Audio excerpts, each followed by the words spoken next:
Vous voulez partir votre propre podcast ou vous voulez amener celui que vous avez déjà à un autre niveau, ça tombe bien, on loue le Studio SF, ce merveilleux studio dans lequel je suis présentement et dans lequel également on enregistre le Sans Filtre podcast parmi tant d'autres.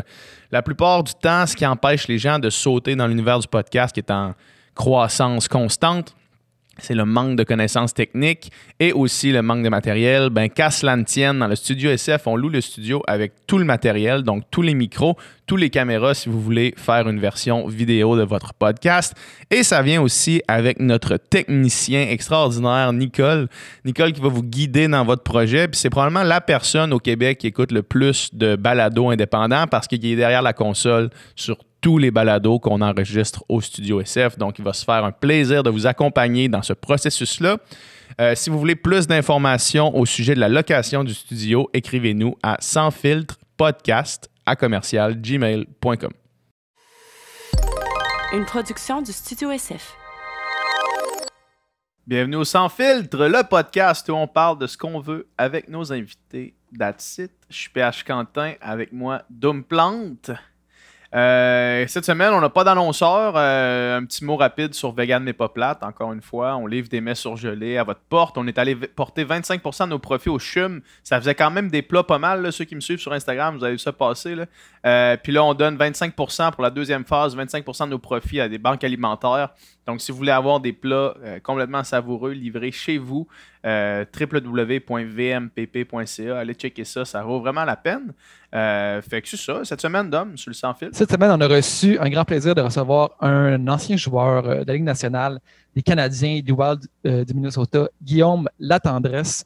Un chic type, un gars qui est drôle, qui est gentil, qui est funny, qui a des histoires à l'infini. On a parlé de son nouveau podcast, La Poche Bleue, qui vient tout juste de commencer. Ça fait quelques épisodes qui sont sortis, 3 ou 4. C'est super le fun. Il y a des invités des anciens joueurs de la Ligue nationale, des joueurs qui jouent encore, des athlètes de d'autres sports. Il y a eu Georges Saint-Pierre, il y a eu Martin Brodeur sur son podcast. C'est vraiment le fun d'entendre des gars parler, d'entendre des gars qui ont vécu là, la game de l'intérieur, raconter des histoires ensemble, puis d'échanger là-dessus. C'est super le fun à écouter, même pour moi qui est un non-connaisseur de hockey. J'avais vraiment du plaisir à écouter son podcast, La Poche Bleue. Sinon, on a parlé aussi de développement d'athlètes, de jeunes, d'éviter. Lui, son opinion, en fait, c'est qu'il ne faut pas surspécialiser les jeunes trop tôt. Il faut les développer vraiment, les faire plusieurs sports, leur faire jouer plusieurs positions dans leur sport, leur faire essayer toutes sortes d'affaires avant de plus tard se spécialiser. Puis, on a parlé aussi de commotion cérébrale, qui est quelque chose que Guillaume doit vivre avec maintenant. Lui, il a fait plusieurs commotions. Ça l'a un petit peu coupé plus court sa carrière, finalement. Donc, quoi faire en cas de commotion? Comment éviter ça? Comment aussi chez les jeunes, on doit les éduquer pour que ça arrive moins? Alors, super belle conversation. Puis, j'imagine que ça doit être un sujet quand même difficile pour lui de parler, mais il a été très, très généreux, très, très gentil de vouloir quand même aborder le sujet. Puis, j'ai l'impression que c'est quand même important d'en parler pour qu'il puisse avoir du changement là, au niveau de plus de prévention au niveau des commotions. Donc, ça fait pas mal le tour. Exact. Puis, tu sais, Guillaume, il a été super candide là, dans toute sa conversation. Puis, c'est vraiment le fun de voir sa perception. Parce que moi, étant un fan de hockey, j'avais suivi sa carrière de l'extérieur. Puis, j'entendais juste les échos des médias. Puis, c'était vraiment intéressant d'entendre plus profondément comment lui l'avait vécu, en fait. Fait que c'est ça pour la conversation. Sinon, on a un Patreon où est-ce que vous pouvez nous encourager. En ce moment, on essaie de faire des podcasts exclusifs aux membres Patreon, juste Doom et moi, où est-ce qu'on jase. Dernièrement, on est allé un petit peu... j'ai tendu vers la théorie du complot. Si vous voulez aller écouter ça, allez checker ça sur Patreon. Évidemment, on met pas en ce moment, habituellement on met tous les podcasts en exclusivité sur Patreon. Maintenant, on les met pas parce qu'on enregistre vraiment juste avant que ça sorte pour tout le monde, pour essayer de rester à l'affût de l'actualité. Mais aussitôt que la vie va reprendre son cours, puis qu'on va pouvoir réouvrir le studio, puis réavoir des podcasts en banque, on va mettre tous les podcasts là-dessus. Donc, c'est la meilleure façon de nous encourager. Sinon, abonnez-vous à toutes nos chaînes. Laissez-nous des commentaires, laissez-nous un rating sur les applications Balado. Ça fait son bout de chemin, puis sans plus attendre, bonne conversation. Bonne écoute.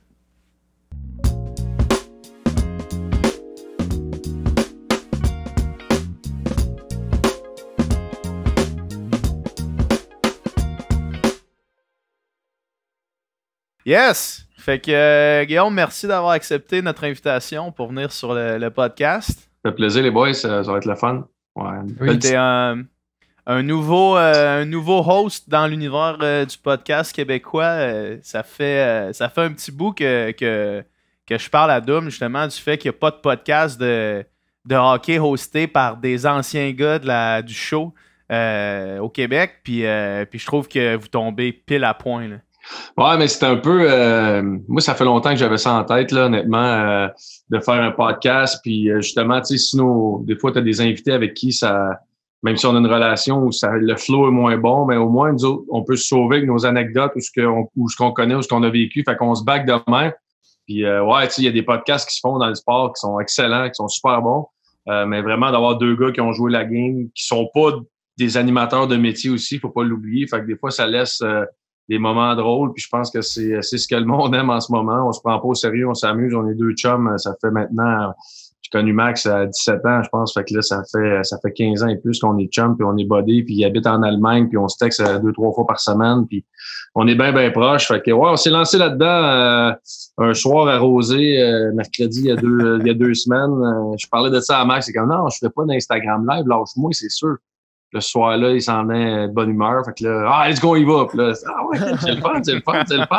Puis là, finalement, on se retrouve 13 jours après qu'on a un podcast, on a un logo, Chris, ça a été vite, hein? 13 jours plus tard, vous avez des hoodies, là. Ça va vite. Vous avez de la merch. Non, le monde nous appelle, là, on veut vous faire du merch, on veut vous aider, les micros, le monde sont vraiment généreux, sont vraiment le fun. Fait que présentement, on essaie d'emmener aussi des personnalités du monde que les gens ont le goût d'entendre parler. Mais tu sais, je veux pas avoir, mettons, je donne un exemple, Michel Terrien, puis lui demander c'est quoi son... Tu sais, je veux savoir des affaires qu'il a pas dit. Je veux avoir des anecdotes. Ouais. Tu sais, c'est ça qu'il faut aller chercher, puis c'est de garder aussi notre couleur, dans le sens que, tu sais, un podcast où on parle, on jase, puis c'est des questions. Nous autres, on veut une conversation de taverne autour d'une bière puis des produits québécois. C'est ça qu'on veut faire.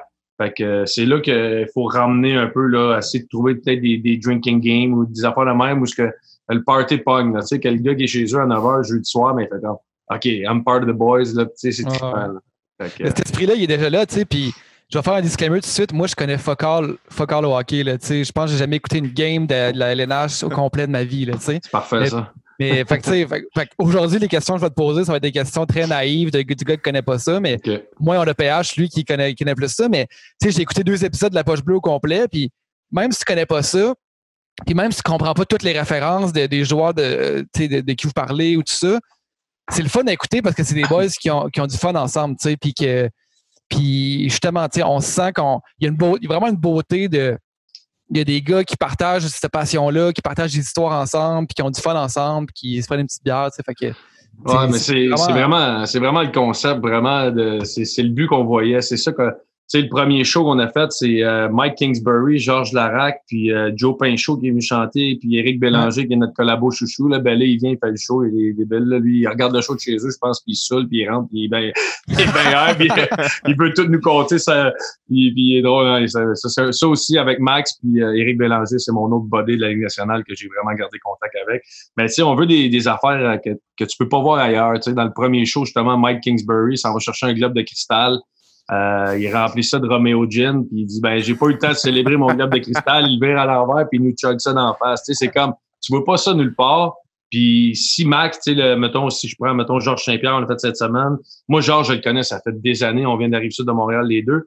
Mais c'était Max qui avait la relation des dernières années, autant avec lui ou Michael Kingsbury. Fait c'est le fun de voir aussi. Tu sais, moi, je suis dans le milieu, mais j'ai une relation qui avait été peut-être perdue dans les dernières années. Fait que de revoir des vieux chums de même, c'est trippant, puis je trouve ça le fun, puis je vois que les amateurs, ils trippent au bout, honnêtement. Fait que non, on veut emmener nos gars à aller ailleurs, puis c'est ce qui est le fun en ce moment. C'est ça, puis il y a quelque chose tu sais, de vraiment unique dans l'espèce de sentiment d'appartenance à ce genre de conversation-là. Je vais expliquer un petit peu mieux ce que je veux dire, là. Moi, mettons, le podcast Spitting Chicklets qui est animé par Ryan Whitney puis Bissonnette. Ouais, Biz Nasty. Biz Nasty. Tu sais, ça, eux autres, ça, c'est les meilleurs, à mon avis, à moi, c'est les meilleures entrevues avec des joueurs de hockey qui existent. Parce que quand tu écoutes ça, tu as l'impression de faire partie d'un espèce de petit groupe select qui prend connaissance de cette conversation-là. Tu sais, mettons, ils l'ont fait avec Sidney Crosby. Sidney Crosby, tu l'as entendu parler avec la langue de bois d'un professionnel tout le temps, là, tu sais. Puis là, tu l'as, il est là, qui a joué avec Ryan Whitney, qui ont des histoires de chambre de joueurs, qui ont des histoires de souper où est-ce qu'un tel avait sorti sa carte de crédit puis qui avait dit « Hey les gars, celle-là est sur moi », puis là, finalement, tout le monde, c'est comme...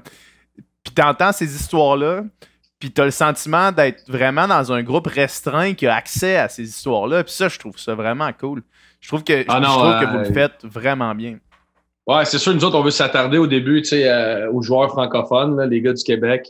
Les anciens, ces affaires-là, mais c'est sûr que d'aller chercher des Crosby, on a eu des conversations avec Sidney déjà, voir s'il y avait d'intérêt à venir, qui était semblait être pour. On veut attaquer des gars comme ça c'est sûr. Max, il a joué avec des Vladimir Tarasenko, les frères Sedin, on a des relations, moi, Martin Havlat, ou des Kovalev, dans le futur, ça va être des gars qu'on va essayer d'attaquer, mais présentement, l'emphase est vraiment, Poche Bleue est partie du panier bleu, produit Québec, les bières de microbrasserie, ces choses-là. Puis on veut garder ça durant le temps du confinement, du moins, pour après ça essayer de faire une expansion au niveau de où ce qu'on va puis ce qu'on veut faire. Mais tu sais, comme là, on a triché, là, on a eu Francis Bouillon, il est né à New York. Tu sais. On se sentait coupable, tu sais, mais gars, c'est. Mais non, mais c'est vraiment ce qu'on veut faire la promotion présentement. Puis après ça, on va essayer d'agrandir plus large. Mais Spinning Chicklets, pour nous autres, c'est du bonbon, là, tu sais. Puis on les regarde, on suit leur Instagram, tu sais, puis on se lève le matin, on est comme, OK, Spinning Chicklets a déjà 6 stories, là. Tu sais, c'est comme, ils ont 800 000 personnes qui les suivent, ils sont partout, mais ils ont toujours de quoi dire, ils ont toujours une histoire, ils ne gênent pas de parler au monde, puis la différence, je pense qu'au Québec, on n'est peut-être pas prêts. Les autres sont pas gênés, là. Non, c'est ça l'affaire. Ils peuvent fumer une cigarette, puis, tu sais, l'autre fois, ils ont eu Sean Avery qui dit, je viens de me refaire faire les dents. Il dit, là, ça fait 5 jours, je fume des cigarettes, puis je fume du vin, puis je bois du vin rouge, parce que je veux qu'ils deviennent plus noirs un peu. Tu sais, c'est comme, on dit ça au Québec, ça sera repris partout. Les autres, c'est juste, hey, c'est Spinning Chicklets, it's fine. Tu sais, c'est comme, tu sais, je pense qu'il faut que les créer que les gens comprennent c'est quoi qu'on fait. On fait juste compter on s'amuse entre boys, on tripe, mais tu sais, le contenu qui est là-dedans, c'est des anecdotes, mais c'est rien pour faire, on fait pas ça pour faire du trouble puis mettre quelqu'un dans la merde, tu sais. Fait que faut comprendre le double sens, un peu comme notre nom, il y a un double sens aussi dans les commentaires. Puis tu sais, tu dis que vous l'avez tenté pour le fun, puis vous avez du fun dans les shows, puis ça paraît. Mais ça paraît aussi qu'il y a un sérieux en arrière. Tu sais, ça paraît que vous avez bien monté vos affaires, vous avez plusieurs invités dans le même épisode avec une perfo musicale, puis vous maîtrisez l'art du zoom, justement, de bouger les affaires. Fait que ça paraît que tu travailles pareil, tu sais. Fait que c'est ça qu'il y a une valeur ajoutée, que c'est pas juste des chums qui s'appellent, là. C'est comme il y a un show qui est pensé et qui est travaillé pareil en arrière. Mais ce qui est drôle, c'est que, tu sais, moi puis Max, on a fait des Instagram les premiers coups, puis on n'était même pas capable de se rejoindre pour s'appeler. Genre, je me souviens de 2-3 Instagram que Max a fait tout seul, il était comme Guillaume, il est où, là? Je le trouve pas bon. OK, bye tout le monde. Là, il raccrochait, là, j'étais comme là, Max, j'étais là, je te regarde, tu sais, mais fait qu'on a fait 2-3 Instagram où le monde répondait, ça allait bien. Puis là, mon cousin m'appelle. Mon cousin, c'est un accro de podcast. Il connaît tout. Tu sais, Mike Ward, il tripe au bout, il avait acheté ses billets, là, il capote ses podcasts. Fait que là, il me dit, pardon, il dit, si tu veux stepper up, il dit, faut que tu ailles sur Zoom en ce moment. Il dit, t'as pas le choix, c'est là que ça se passe, la plateforme. Il dit, gars, moi, il dit, en ce moment, avec tout ce qui se passe, j'ai quand même du temps. Fait qu'il dit, fait que là, on a comme un réalisateur en arrière, là, qui est là live, qui nous mène au spot, qui nous mène aux photos, il fait je pense qu'il fait du 24, il connaissait rien là-dedans dans la réalisation, man. Il fait du 24/24, il se couche à 5h30 du matin, il va lire des applications, il va lire comment faire, c'est malade, là. Tu sais, fait que on est chanceux parce que si c'était juste moi puis Max, je peux te dire que le commentaire que tu viens de dire là, tu peux l'effacer. On remercie les cousins. Notre premier show, man, on faisait d'Instagram, puis on a appelé Steve Bégin, on a appelé Patrice Brisebois, il était rendu minuit le soir, il était bien gommé. C'est malade. Là, il était sur mon iPhone ici, fait que là, j'approchais le Breezer, tu sais, puis là, on parlait de même, fait que j'avais le téléphone d'en face du Breezer. Hey, Patrice, ouais! Tu sais, là, j'avais mes écouteurs, fait que Breezer n'entendait pas. Hey, c'était tout croche. Fait que là, une chance que le cousin est rentré parce qu'il nous a sauvé la vie. En tout cas, il nous a permis de grandir un peu plus vite. Puis, mais tu parlais tantôt, tu sais, de dire, pour l'instant, on favorise le Québec, mais tu sais, j'ai toujours pensé que si, excuse-moi, si le Québec était un pays, le Québec aurait une chance de gagner les Olympiques, tu sais. Mm-hmm. Au hockey, là, tellement le bassin d'athlètes, de joueurs de hockey québécois est imposant et de qualité. Là. Peut-être que dans les dernières années, c'est moins vrai de dire qu'on pourrait peut-être gagner la médaille d'or aux Olympiques, mais dans le temps que tu jouais dans la Ligue, on aurait pu gagner la médaille d'or aux Olympiques. Fait que je veux dire, t'as infini de joueurs là, que tu peux piger. Là. Ah non, c'est ça là-dessus, dans les dernières années, on était vraiment solide. Je te dis peut-être il y a 10 ans. Je trouve qu'on a perdu un peu notre trademark québécois, dans le sens que le développement, la façon qu'on développe, on met l'emphase beaucoup trop sur la surspécialisation des jeunes. On veut juste qu'ils s'en aillent dans un sport, puis on se concentre là-dessus. Quand on voit avec les recherches où on voit des Pat Mahomes ou des gars de même, eux autres qui s'en vont dans plusieurs domaines, qui touchent à plusieurs sphères, plusieurs sports, qui font en sorte que tout est bon, tu sais, la coordination des mains, des yeux, des pieds, des yeux, toutes ces choses-là que c'est plus difficile à acquérir dans le hockey, mais tu peux le faire dans d'autres sports. Puis je trouve qu'en ce moment, on se trompe au niveau de notre développement. Puis, tu sais, si on fait l'évaluation du développement à long terme du joueur, tu t'en vas vraiment cibler l'âge de 7 à 12 ans, où ce que c'est les années primaires importantes, les plus grosses années du développement de l'athlète. Puis nous autres, ben, puis c'est sans rien leur enlever parce que c'est des bénévoles qui font du travail exceptionnel, là. Mais on n'a pas d'argent pour avoir des entraîneurs de qualité dans ces années-là. Fait que nos jeunes, dans leurs années les plus grandes pour se développer, sont coachés par papa et maman qui ont jamais joué probablement puis qui font des pratiques en jeans. C'est plate ce que je dis, mais c'est ça quand même. Je pense qu'on a une façon de revoir où ce qu'on doit aller s'attaquer à nos jeunes à des âges beaucoup plus jeunes pour leur permettre de devenir de meilleurs joueurs, de meilleurs athlètes du moins. C'est cool. C'est pertinent en fait la surspécialisation parce que tu donnes Patrick Mahomes comme exemple, qui aurait très bien pu jouer au basketball au collégial, il aurait très bien pu être drafté dans la NBA, il aurait très bien pu, tu sais, tous ces gars-là, même chose pour LeBron James, qui aurait très bien pu jouer au football. Michael Jordan. Ouais, exact, qui est allé jouer pro au baseball, tu sais. Littéralement, là, il a fait le switch en milieu de carrière. C'est malade, ça.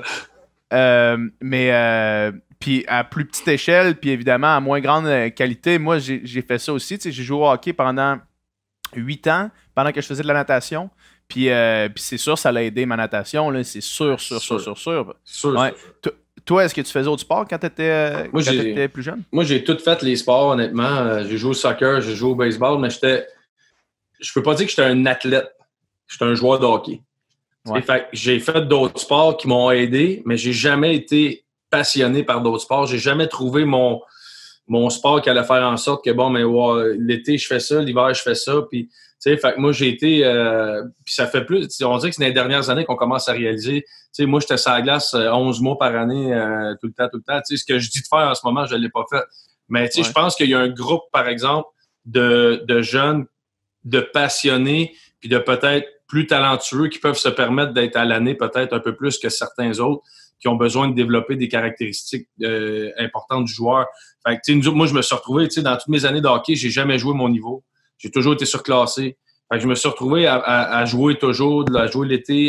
Fait que, dans mon année, là, 3 d'été, on jouait, là, je pense que sur, mettons, 16 jeunes joueurs, 3 d'été, on avait perdu une game en 3-4 ans. Je pense qu'on a eu 8 ou 9 joueurs qui ont joué, puis je pense que je peux aller plus que ça, qui ont joué professionnel, là.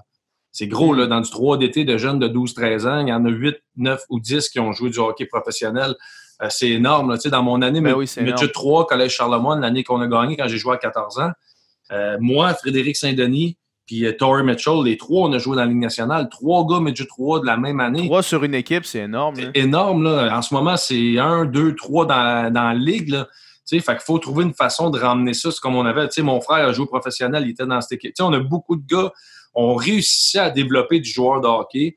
Je trouve qu'on a perdu notre façon de faire un petit peu. OK, oui, on se concentre. Moi, je suis bien gros sur l'égalité au niveau du temps de glace, bien gros sur le développement du joueur. Je pense qu'on se concentre trop sur les jeunes, les meilleurs jeunes à 14, à 15, à 13 ans. Quand tu regardes les tendances du hockey, là, je m'excuse, là, mais le développement du joueur se fait beaucoup plus tard. il se fait plus jeune au niveau des aptitudes, mais au niveau du développement, il y a des late boomers, il y a des gars de 17-18 qui peuvent encore être très bons, rentrer junior majeur. Puis je trouve que s'ils sont pas bons à 15-16, ben merci, bonsoir, mon chum, va t'en jouer dans une ligue, tu vas aller faire tes études, puis après ça, tu joueras plus au hockey. Mais je pense qu'on fait une erreur parce qu'il y a des joueurs qu'on oublie qui se perdent là un petit peu. Fait qu'il faut essayer de remanier ça autant plus jeune que plus vieux pour aider ces gars-là un peu. Moi, c'est là-dessus que je me bats. Tu sais, c'est sûr qu'avant, nous autres, si t'étais le premier trio dans une game Midget 3, tu jouais 18-22 minutes. La quatrième ligne jouait 3-4 minutes. Mais tu sais, dans une réalité en 2020, on peut plus faire ça, là. On peut plus faire ça. Le parent paye 8500$ pour jouer chez nous. On peut-tu lui donner au moins un minimum de temps de glace puis lui permettre d'avoir au moins une éclosion, d'avoir une opportunité de shiner puis de créer un esprit d'équipe, un esprit de groupe. Tu sais, à cette heure, la passion est beaucoup moins grande que ce qu'on faisait dans nos années. Avant, les gars, ils mangeaient du hockey. Ils arrivaient chez eux, ils regardaient le Canadien, ils regardaient les Nordiques. On faisait juste du hockey. Si on n'était pas en train de jouer au hockey, faire des devoirs, on jouait dans la rue. À cette heure, c'est plus ça. Il y a trop de choses autour. Fait qu'ils ont perdu cette passion-là. Fait que t'en as peut-être 3-4 dans une équipe de 18-20 qui sont vraiment des passionnés de la game. Fait que je pense que ça aussi, ça peut jouer dans l'aspect de développement parce que on réalise pas à quel point de mettre moi, je suis bien gros sur le vidéo individuel, le vidéo de groupe, de te voir. Tu sais, c'est beau de te faire dire, hey, quand gars ici en échec avant sur le tableau, tu tournes. Non. C'est important de te voir, de faire l'erreur. C'est important. Puis pas juste de la voir, mais de la voir 5 games de suite que tu as fait parce que c'est ça notre job. C'est d'y montrer ses erreurs. C'est une ligue de développement. On est là pour développer. Puis on veut tellement axer sur le résultat au lieu d'aller sur le processus, sur la façon de faire, sur le développement du joueur, qu'on l'échappe totalement en ce moment pour moi.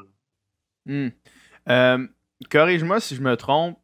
Moi, j'ai l'impression que, mettons, des gars qui vont être dans le 0,001%, qui vont se faire une place, mettons, sur un premier trio dans NHL sur le talent, eux autres, vraiment, peu importe qu'est-ce qu'ils vont faire réellement, leur talent va les amener là, mais j'ai l'impression que pour toutes les autres personnes qui se rendent à jouer professionnel, c'est beaucoup plus du développement que du talent, là. Il y a du développement. Je pense qu'il y a beaucoup de développement, mais une des plus grosses forces des gars qui se rendent à la Ligue nationale, pour moi, c'est le mental. C'est vraiment ça. Puis tu regardes, tu sais, cette semaine, on a eu au podcast Georges Saint-Pierre. Georges Saint-Pierre, c'est pas juste un athlète professionnel, c'est un élite dans sa profession. Quand tu l'écoutes, tu le vois la différence entre un athlète et entre Georges Saint-Pierre. Quand tu écoutes un joueur de la Ligue nationale comparativement à un gars de la Ligue américaine qui a peut-être le même talent, qui a peut-être le même développement, mais je pense que l'aspect mental, faire face à la pression, faire face aux médias, être là dans les grosses games, réussir à shiner dans les grosses games. Tu sais, c'est toutes ces affaires-là qu'il y en a qui prennent la pression puis qui avirent du mauvais sens, qui font en sorte qu'ils figent au lieu de la prendre de l'autre bord puis qu'elle te rende meilleur. Fait que ça, c'est un point qui est très important. Puis moi, souvent, tu sais, pour moi, la game de hockey, là, 85% de ça, c'est le mental, là. Fait que c'est énorme, là, tu sais, de dire 85. Tu sais, moi, je jouais à Montréal, je faisais 3-4 minutes que je jouais sur la glace avec Jacques Martin ma dernière année. Puis dans la même semaine, je me retrouve à jouer 18-20 minutes puis je suis pas fatigué. C'est bizarre, là. Tu sais, c'est juste le mental. J'étais bien, j'étais concentré, je savais ce que je faisais. C'est juste ça, c'est le mental pour moi qui fait une grosse différence. Une grosse différence. Puis, comment ça se manifeste, mettons, le mental physiquement dans une partie, là, parce que ça peut être difficile de voir ça de façon concrète. C'est quoi, mettons, qui devient le plus grand blocage à une performance physique quand tu parles de mental? C'est-tu parce que t'as peur d'aller dans un coin? C'est-tu parce que je sais pas, t'es plus tendu, t'es moins... Quand tu doutes, t'es fait. Quand tu doutes en général, quand tu doutes que t'es capable de la mettre dedans, quand tu doutes que t'es capable d'aller la chercher. Si t'as un doute, t'es fait. C'est sûr. Si t'en vas dans le coin, tu te dis, il va te passer. Le défenseur qui pinche à la ligne bleue, si tu doutes de l'avoir à recule, fais-toi pas prendre. Parce que la confiance, là, le mental, ça se grandit. Petite coche, c'est long, mais ça drop vite en tabarouette. Tu pognes un match ou deux où ce que tu reçois, le petit trou, il est là, tu manques le top. Ah ben, tabarouette. 2 fois, 2 games, ça arrive. Là, tu dis, là, ça rentre ici, là, ça commence à spinner, puis c'est de même que tu tombes en léthargie, c'est de même que tu commences à douter. Tu sais, quand t'arrives moi, je me souviens de moi à Montréal, je reçois Rondelle, faut pas que je fasse d'erreur. Mais non, c'est comme, voyons donc, tu sais. Puis un de mes nouveaux slogans que nous autres, on va emmener avec ma structure. Je gère la structure du Collège Charlemagne ici ça arrive de Montréal, du midget 3 jusqu'au Pee-Wee. Puis le slogan, ça sera pas « fais pas d'erreur », ça va être « prends des décisions ». C'est ça notre slogan. C'est basé sur le modèle suédois. Tu sais, on dit toujours aux jeunes, si t'as la rondelle, fais pas la passe l'autre bord au cas où tu sois coupé. Non. Connais les conséquences, évalue le pourcentage de réussite, puis prends la décision. Puis si tu le fais, puis tu te fais couper, ben après ça, on va te prendre, on va dire, ben gars, t'as pris la décision, on vit avec, puis qu'est-ce qu'on peut faire le prochain coup? C'est quoi tes autres options pour prendre une meilleure décision? Donc, c'est niaiseux, mais juste de dire, fais pas ça, à comparer, prends la décision, c'est du négatif qu'on vire en positif, qui permet aux jeunes une latitude puis un épanouissement, moi, que je trouve qui est énorme. Fait que nous autres, ça va faire partie l'année prochaine, c'est un de nos slogans. Take decisions, c'est tu y vas, je prends décision, c'est ça que je fais, c'est là que je m'en vais, puis après ça, on évalue, puis on voit. Mais notre tâche à nous autres, c'est de te montrer c'est quoi les pourcentages de chaque décision que tu avais. Parce que, tu sais, si j'ai la rondelle comme défenseur, là, l'option facile, c'est quoi? C'est le A. Tac, je l'ai, je la donne tout de suite, là. Il n'y a pas d'erreur, c'est facile. Le gars, il est post-up. Excuse-moi, Dominique, là, j'utilise des termes de hockey, là. Pas trop. Je t'avoue, saigner du nez. Tu reçois la rondelle, tu la donnes en haut, tac, t'es parti. Ça, c'est le jeu facile. Mais si tu veux développer une équipe, si tu veux développer des joueurs de hockey, ben, il faut que tu pognes le puck, il faut que tu steppes dans le trou, il faut que tu ailles chercher la passe l'autre bord, il faut que tu ailles chercher la passe across, il faut que tu ailles chercher le joueur. Tu sais, l'option, là, tu en as 1, 2, 3, puis 4. Tu as 4 options, mettons juste en regroup, qui sont faisables, à part de patiner à la rondelle, fait qu'une 5e. Fait que prends la décision de faire ce que tu as à faire avec la rondelle, mais prends la bonne décision selon le pourcentage que tu as devant toi en l'évaluant, mais c'est en le faisant que tu vas le réaliser. Tu sais, c'est juste ça, là. Ouais. Je comprends le principe malgré les jargons de hockey. Ouais, c'est pour ça que j'ai rentré des maths, là. J'ai dit, gars, je vais l'aider un peu. C'est très applicable à la vie, en fait. C'est la même chose. Puis tu sais, la pire décision que tu vas prendre, c'est d'avoir tellement peur de prendre la mauvaise décision que tu n'en prends pas, tu sais. Non, c'est ça. Puis les meilleurs joueurs, ce qui fait la différence, tu sais, puis ton point bon PH entre la vie et le hockey, la seule différence, là, c'est l'instinct puis le temps de réaction. C'est ça la différence. C'est que ton take decision, t'as 0.5 secondes pour la prendre. Dans la vie de tous les jours, t'as peut-être une ou 2 ou 3 secondes pour prendre ton chemin puis prendre ta décision. Ou même, t'as le temps, t'as en 2-3 jours. Tu sais, quelqu'un t'appelle, t'as fait une job, t'as une décision à prendre, mais t'as 2-3 jours pour réfléchir les pour les contre. Quand t'es on ice, tac, c'est là que ça se passe. Tu sais, c'est comme à OD, tu sais, j'affranchis pas, tu sais. C'est là que ça se passe. C'est le target, you right on, man. Tu sais, c'est une décision à prendre, t'as fait une T'as pas le choix. Non, mais.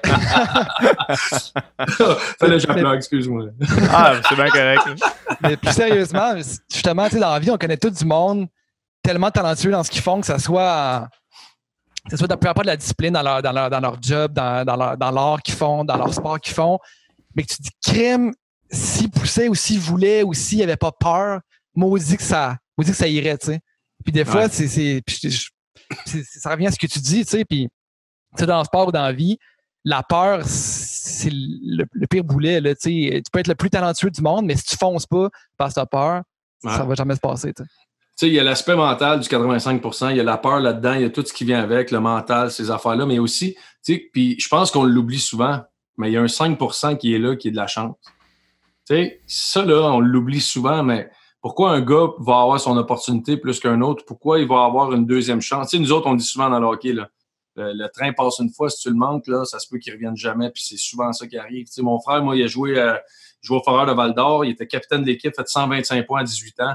Il était invité, pas drafté, rien, invité au camp des Coyotes d'Arizona sur un try-out par rapport, s'en va au camp des recrues, domine le camp des recrues, se fait inviter au gros camp. Ça va super bien. Il joue avec Brett Hall, il est partout, il donne l'opportunité. Dernière game hors concours, ils viennent le voir. Gars, donne-nous une grosse game, puis tu fais l'équipe, puis blablabla. Il est arrivé, il a une super bonne game. Finalement, ils ont décidé, t'es jeune, on va te donner une autre année dans le junior. Ils ont congédié tout le monde. Plus le même staff, plus le même monde, ils veulent plus le même style de joueur. Ils recherchent plus pourquoi lui avait été invité là. Il n'a jamais réussi à jouer une game dans la Ligue nationale. Il était à un match hors concours de jouer puis peut-être avoir une carrière, à jamais avoir mis patin sur une glace, à part pour un match hors concours avec moi avec le Canadien. Mais tu sais, sa chance, c'est plate à dire, mais c'était quasi inaccessible, mais c'était celle-là. Puis il a tout fait ce qu'il avait à faire. Mais pour son 5% de chance, il était sur le mauvais bord. Tu sais, mais il y a ça aussi, il y a un aspect de chance qu'il ne faut jamais oublier. Tu sais. Quand tu parles du doute, puis t'es probablement mieux placé que la grande majorité des gens pour en parler, mais j'ai l'impression que quand t'es un Québécois, ou quand t'es n'importe qui en fait qui joue à Montréal, tout est accentué fois 1000. Ouais. Tu sais, le doute, admettons que toi-même, à l'intérieur de ta tête, tu te mets à dire Chris, on dirait que là, je commence à être plus frileux d'aller me battre pour le puck dans le coin. Puis que là, t'entends. Tu sais, je veux dire, c'est du 24 heures quasiment au Québec, le hockey. Là, toutes les talk shows, il y a un talk show à chaque plage horaire de 1 heure pendant 24 heures pratiquement. Puis chaque talk show va accentuer la nouvelle un petit peu comme un jeu de téléphone là, où est-ce que c'est comme la tendresse sur ce jeu-là, il a eu peur d'aller dans le coin. Puis là, l'autre d'après, c'est hey, la tendresse, il est gros, mais tu sais, il a peur. Puis là, après ça, puis là, toi, tu te lèves le matin. Puis ce que tu as dans le journal de Montréal, c'est juste ça, tu sais. Fait que ça va être encore pire, là. Je veux dire, c'est ouais, mais le plus dur, c'est d'être mal perçu. Ça, ouais. Si je parle pour moi, là. J'ai commencé mon premier camp, j'ai frappé, je me souviens au camp des recrues, c'était à Toronto. Honnêtement, tu sais, quand je parlais du côté chance, là, dans ce tournoi-là, je pense que j'ai 3 gars qui ont fait une passe puis ils se sont virés directement sur moi, genre frappe-moi bien paraître. Là. Je pense que j'ai envoyé 2 ou 3 gars en civière à l'hôpital, genre sur une mise en échec, là, quand ça marche. Je suis arrivé au camp à Montréal. Ça a super bien été. Ma première game hors concours, ça, c'est quelque chose que je regrette beaucoup, mais mise en échec, je termine la carrière de Rob DiMaio. C'est mon premier chiffre. Ma première game hors concours contre Tampa, j'embarque sur la glace, je traverse la glace, je gèle le gars, il reste couché sur la glace, carrière terminée, je suis expulsé du match. Fait que là, ça a créé genre, ce gars-là, c'est un banger, puis c'est un gars de 4 ou c'est un gars de... C'est un tough, c'est ça. Ouais. Moi, je suis un gars dans la vie. Il est grand, il est gros, puis... C'est un gars qui va se battre, mais c'est zéro ma personnalité, là. 0, 0, 0, là, dans la vie, je suis un gars hyper. Il y a quelqu'un qui se met à chicaner, je vais m'en aller. Tu sais, c'est comme, je suis vraiment pas comme ça. Je vais faire mal à quelqu'un, c'est vraiment pas mon identité. J'ai jamais, tu sais, junior, oui, je finissais mes mises en échec, mais jamais dans l'intention de me blesser. Moi, je suis un scoreur de buts. Tu sais, à 18 ans, j'ai fait 43 buts en 50 matchs junior. Tu sais, ça, c'est moi. Tu sais, c'est de jouer en avantage numérique, c'est d'être un banger puis de frapper tout le monde, c'est 0 puis me battre, encore moins. Fait que tu sais, là, j'étais perçu comme un gars qu'il fallait qu'il bang, qui est 0 ma personnalité, puis de l'autre bord, il fallait que je marque des buts en ayant peut-être pas le temps de glace que prévu ou pour te faire shiner, tu sais, puis tu sais, j'ai du blanc à prendre là-dedans. Là. Il y a certains soirs que je l'ai eu l'opportunité que j'aurais pu être meilleur. Que j'ai pas saisi. Il y en a d'autres que je l'ai saisi puis ça n'a pas fonctionné. Je me souviens de début d'année avec Alex Tanguay et Sakou Koivu. Je pense que j'avais 7 points en 11 matchs. Je l'ai saisi ma chance. Là. Je l'ai montré que j'étais capable là, avec. Puis quand Chris Higgins est revenu de sa blessure, mais ils m'ont mis sur un trio avec moins de temps de glace. Puis ils ont remis Chris. Ce qui est correct, c'est une hiérarchie, puis moi je respecte ça au bout.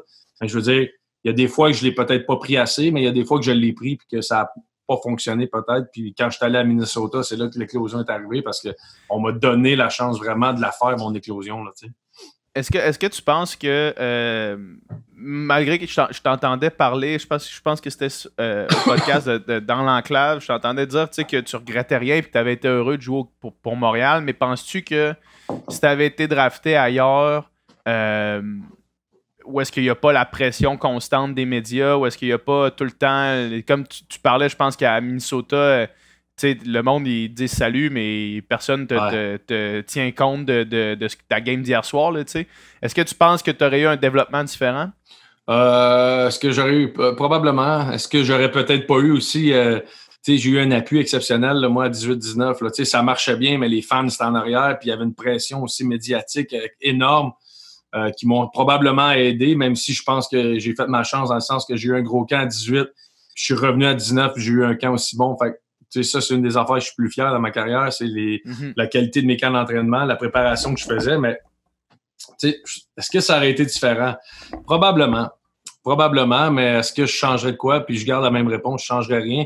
Peut-être même que j'aurais aimé ça, moi, faire ma carrière de 10 ans, 12 ans, 15 ans à Montréal, puis juste rester ici, puis porter le chandail du Canadien. Ça aurait été ça ma carrière, ma fierté, ça, je l'aurais fait. Fait que, tu sais, autant que Max Lapierre, tu sais, ça, c'est un autre gars que je comprends pas pourquoi ce gars-là a été échangé, là. Tu sais, le gars, il joue sur la 4, il coûte pas cher, puis il est bleu, blanc, rouge tatoué, puis c'est un malade. Tu sais, c'est comme, il y a des gars de même qui créent ton identité, qui créent ton image de marque, que je comprends pas que les équipes ils voient pas plus loin que j'aime moins son style de jeu, mettons. Je pense que. Ouais, puis c'est échanger aussi pour des pics, puis échanger pour des affaires qui se concrétiseront probablement jamais. Là. Ouais, tu sais, mon trade à moi, dans un sens, pour moi, c'était un honneur dans un sens. Là, j'ai été échangé. Ouais, c'était un gros trade quand même. Là. J'ai été échangé contre un gars qui a été repêché avant Carey Price. Là.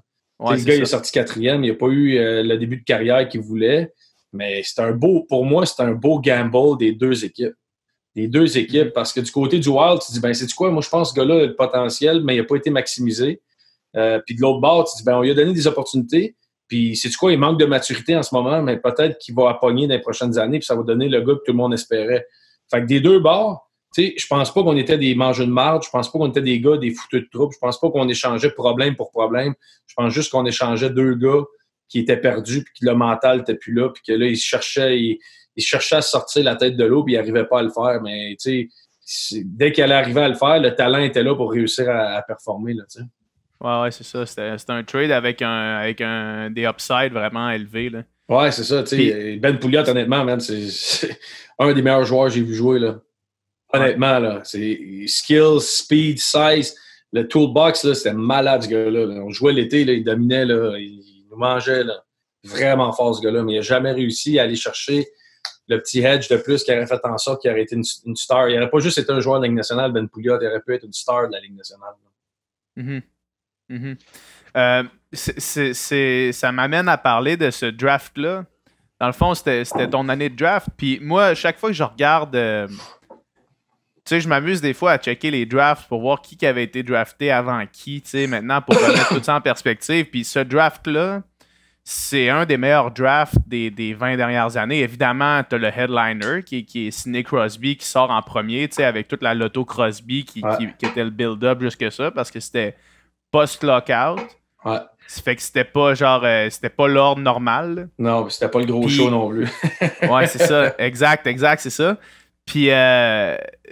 mais c'est un draft, je veux dire, tu regardes, puis ça descend bas, là, où est-ce que dans la 5e ronde, t'as des gars qui font des All-Stars encore, là, tu sais, c'était vraiment un draft qui était loadé. Comment tu l'as vécu, ça? Comment t'es arrivé en rentrant là-dedans? Parce que toi, t'avais beaucoup de rumeurs de premier tour, un peu brisé par des blessures, par une blessure, en fait, fin de saison. Ouais, j'étais classé 2e. J'étais classé, mettons, top 10 à 17 ans, à 16 ans après mon année. Puis dans les 3 dernières games, je me suis pété l'épaule contre Val-d'Or. J'ai été 6 mois out.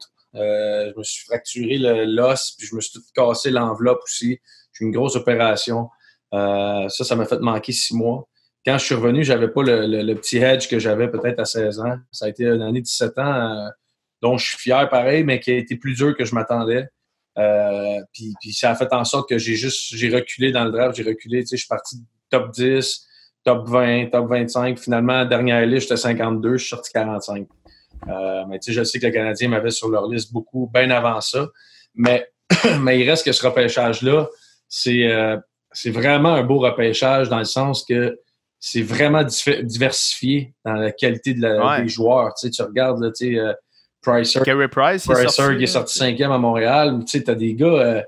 Andy Kopitar qui est sorti 11e, je pense. Andy Kopitar, je pense que c'est le draft. C'est-tu Dowdy, plus jeune que moi, mais tu sais, t'as eu Luc Bourdon qui est décédé aujourd'hui, que j'embrasse là-haut, là, mais tu sais, qui est un joueur exceptionnel. Il y a eu des gars, là, Bobby Ryan qui était là, t'as eu Jack Johnson, t'as eu des gars qui ont eu des carrières là, qui ont commencé à 19 ans, 18 ans comme moi, qui ont encore en ce moment des carrières qui sont encore les meilleurs de la ligue. Jonathan Quick, je pense, qui est sorti aussi cette. C'est-tu Jonathan Taze aussi ou Joe, c'est l'année avant moi? Il me semble Taze. Duncan Cage, je pense, qui est sorti. Peut-être même Seabrook. Non, Seabrook, c'est l'année avec Getzlaff, c'est 2005, lui. Ah non, c'est 2000. C'est 2003, c'est ça, il y a 2 ans plus que moi. Mais il y a eu vraiment des joueurs intéressants, mais des joueurs autant, Marc-Édouard Vlasic, c'est cette draft-là. Tu as des gars vraiment de qualité qui ont sorti, puis pas juste d'indices premiers. Là, c'était vraiment, vraiment un beau draft, le fun, ça. Quand tu vois tous ces gars-là qui sont encore dans le show, qui ont été vraiment moins limités par les blessures que toi, qu'est-ce que ça te fait? Toi, tu penses-tu que... Tu parlais de chance tantôt. Les blessures, c'est un gros facteur chance, là, un gros facteur malchance, en fait. Qu'est-ce que tu penses qu'aurait été la possibilité d'étendue de ta carrière sans les blessures, sans les commotions, sans je pense que je serais encore capable de jouer, mais il aurait vraiment fallu que je fasse un virage de 360 par rapport à ma façon de... Tu sais, moi, je suis un gars qui aimait ça jouer bien pesant. J'aimais ça être pesant devant les nets, mais c'est plus la réalité d'aujourd'hui. Fait que pour être capable de jouer dans la ligue, il aurait fallu que je baisse mon poids. Tu sais, moi, j'aimais ça jouer autour de 2,25, 2,28 à peu près. Il aurait fallu que je descende en bas du 200 probablement pour jouer dans le hockey d'aujourd'hui à la vitesse que c'est. Fait que ça aurait été ça mon plus gros challenge parce que, tu sais, j'étais pas un gars qui avait une technique de patin qui était... la meilleure au monde. Fait que peu importe ce que j'aurais fait au niveau de mon poids, il y avait toujours cette incapacité-là à aller chercher le reach au complet, à aller chercher vraiment la latitude d'une poussée de patin. J'avais peut-être pas, même si je pense que j'ai été classé plus lent que je me voyais, il aurait fallu que je fasse un turn-up là-dessus par rapport à baisser mon poids pour rentrer dans les nouveaux standards de la Ligue nationale. Hey, à cette heure, là, c'est de la vitesse, les gars sont jeunes, ils s'entraînent depuis longtemps. C'est des machines, ils sont protéinés, ils sont toutes, là, tu sais, moi, j'ai jamais pris un supplément, j'ai jamais pris ça de ma vie, là, tu sais, c'est comme, fait que ces gars-là, c'est vraiment, la réalité a complètement changé, fait que non, tu sais, moi, j'étais dans les dernières années où pour faire le party, on buvait de la bière, là. C'était pas... c'est ça, là, c'est plus de la bière, là. Non, c'est ça. Nous autres, on prenait notre petite Molson-X, on était contents, là, mais les réalités ont toutes changé. Et est-ce qu'avec le changement de style de jeu, justement, plus rapide et plus léger, est-ce que le sport est moins dangereux ou il est aussi dangereux qu'il était? Le sport, peu importe la grosseur, va toujours rester dangereux parce que si je prends juste un exemple, c'est commotion. Un gars de 200 livres qui rentre à 35 km/h, puis un gars de 200 livres qui rentre à 35 km/h, la force d'impact est tellement énorme, puis c'est une épaule avec la projection sur un petit crâne, là. Tu sais, fait que la force d'impact sur un crâne, peu importe le poids à vitesse qu'on rentre, la force de propulsion est ben trop énorme parce qu'on s'en va dans des sens opposés. Fait que peu importe le poids des joueurs, peu importe ce qu'on va faire, peu importe les casques qu'on va inventer, un coup d'épaule sur le menton ou un coup d'épaule dans le chest que je tombe puis j'ai un wish flash, ça va toujours rester une blessure, une commotion, c'est certain, parce que les gars sont trop vite, trop forts. Hey, les gars, là, c'est musclé, man. C'est des épaules de feu, là. C'est malade, là. Tu sais, il n'avait pas comme moi des petits tâtons de sucre, là. Il n'a plus de ça, là. C'est fini, là. C'est fini, ce temps-là, man. Des petits tâtons de sucre. Mais si tu avais des recommandations à faire ou des modifications à apporter à comment que le jeu est joué ou comment que pour que ce problème-là, parce que ce n'est un problème, je pense, de commotion, de blessure au hockey, pour que ce soit moins un problème, qu'est-ce qu'on pourrait faire? Moi, c'est drôle à dire parce que ma carrière est arrêtée avec les commotions puis les problèmes de tête, toutes ces affaires-là. Puis je suis un de ceux qui prônent le hockey physique, je suis un de ceux qui prônent les bagarres parce que ça fait partie du hockey nord-américain.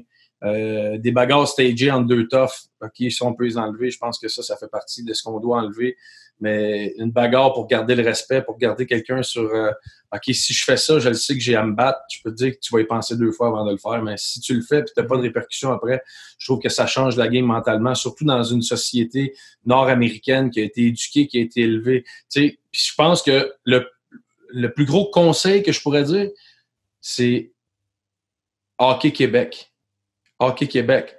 Quand on donne des cours de mise en échec, quand on donne des... Puis je le sais qu'ils le font bien, là, j'en ai suivi des cours pour être coach.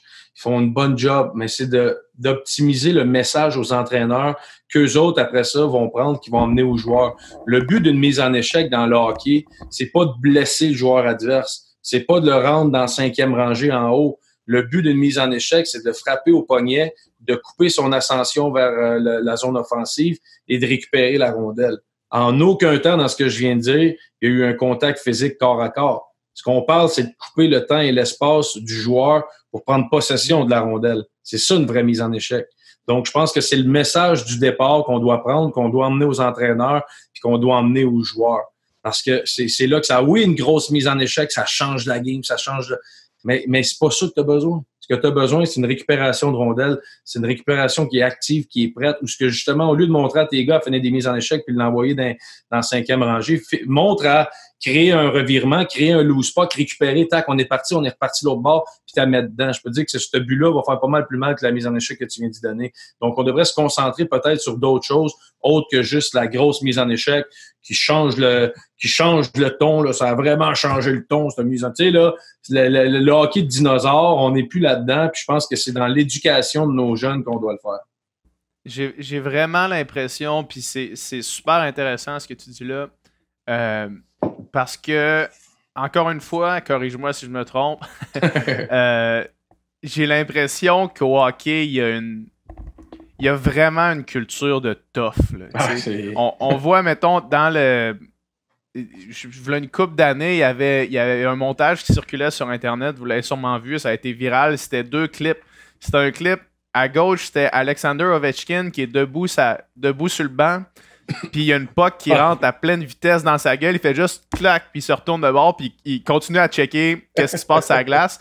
Puis à côté, c'était une game de soccer où est-ce qu'il y a un gars qui se fait pas toucher, puis là, qui tombe à terre, puis qui tourne, puis qui se pogne la jambe, tu sais. Il y a vraiment une culture de comme, si tu mets une visière, si tu vas pas d'un coin, si tu gèles pas les gars quand t'as l'occasion des geler, ben t'es un pussy, puis tu sais, puis à risque de parler contre des gens que j'ai encensés tantôt, Spitting Chicklets, ils font un petit peu ça, tu sais, Biz Nasty, il y a un petit peu cette mentalité-là de dire, tu portes une visière, tu décalisses, t'es rien pour moi, puis t'es pas un tough, puis ce genre de discours-là, tu dis que moi, je trouve extrêmement intéressant, extrêmement pertinent de dire la mise en échec sert à te donner un avantage stratégique à l'intérieur du jeu.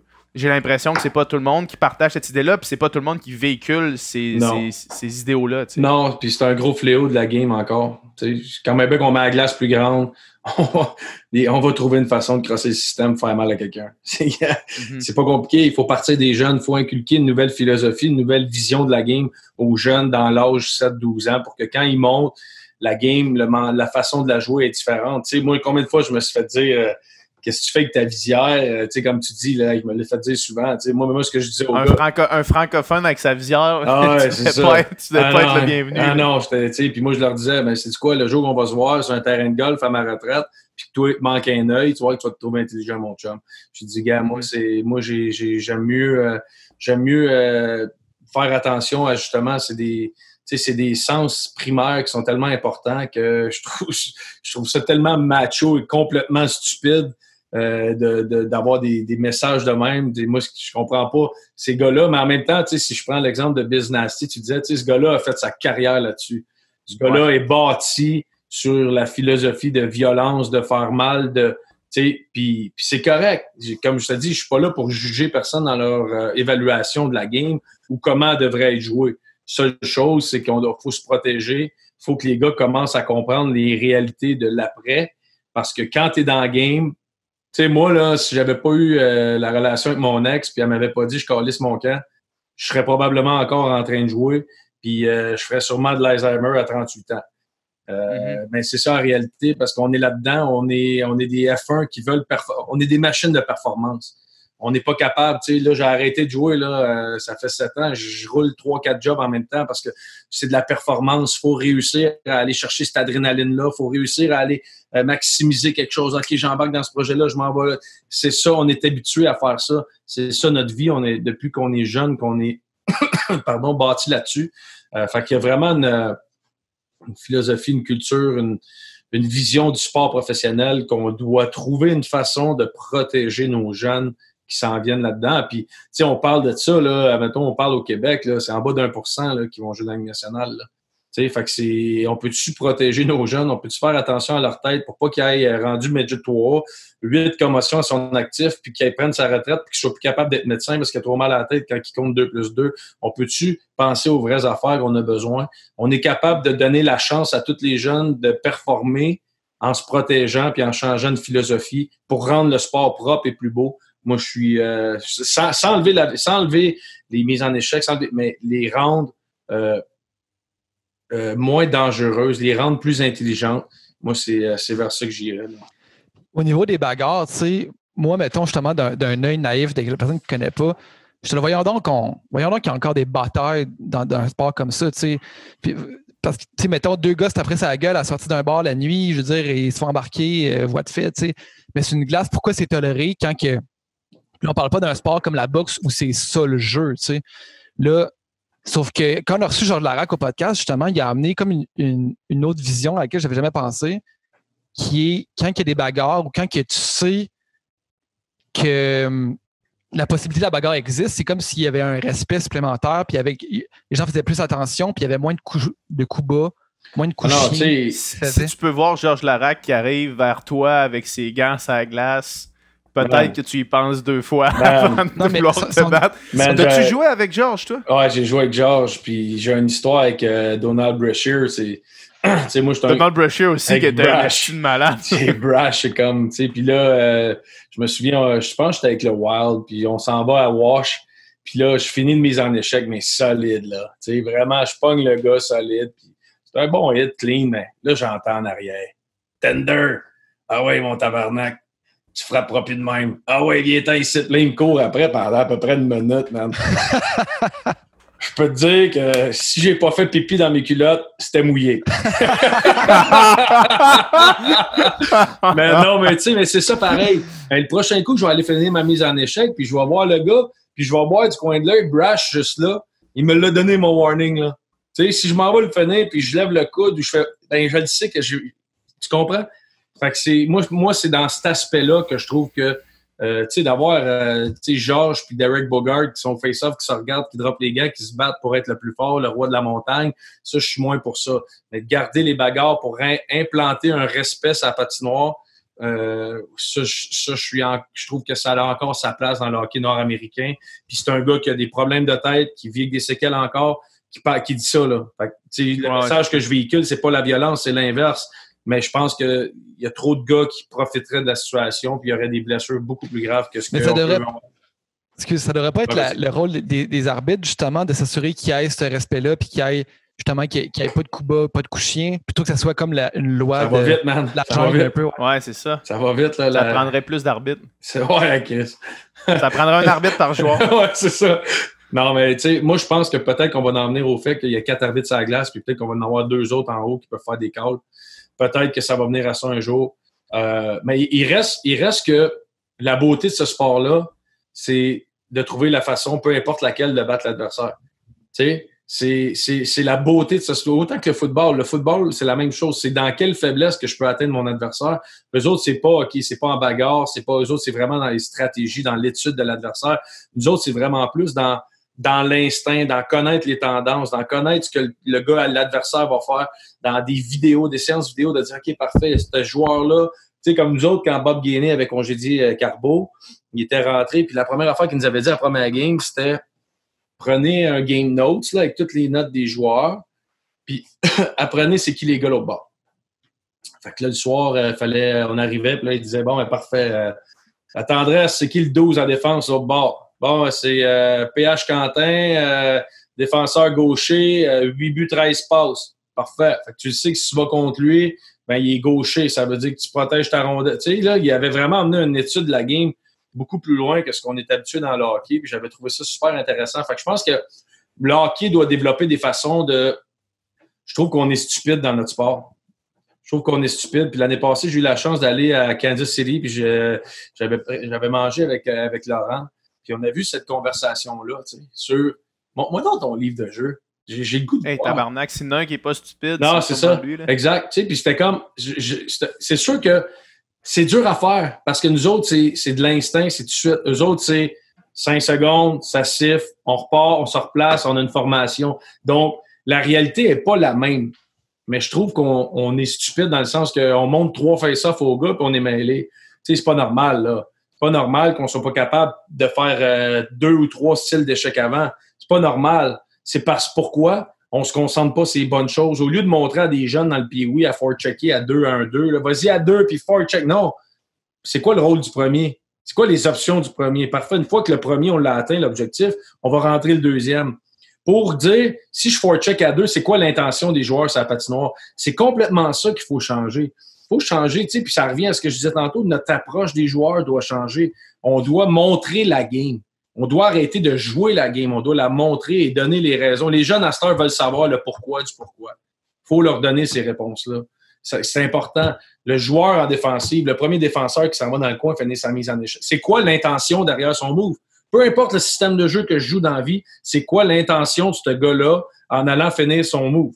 C'est-tu d'emmener le gars vers le haut? C'est-tu de couper l'espace pour l'emmener dans l'entonnoir vers le coin? Son bâton est positionné où? Pourquoi son bâton est positionné? C'est ça qu'il faut emmener aux joueurs à comprendre le rôle de chaque individu dans chaque situation sur la patinoire pour faire en sorte que je joue midget espoir, je m'en vais jouer midget 3, c'est pas le même système, mais je comprends le positionnement des joueurs parce que j'ai compris le rôle de chaque gars. Tu sais. Fait, c'est vraiment une approche qu'il faut avoir nouvelle pour moi. Là. C'est ma vision, en tout cas, c'est ma façon de l'avoir, puis c'est ce que je veux essayer d'emmener ici à Charlemagne, ça c'est sûr. Je trouve ça vraiment pertinent de la différence entre demander aux jeunes de faire quelque chose puis lui expliquer pourquoi ça doit être fait.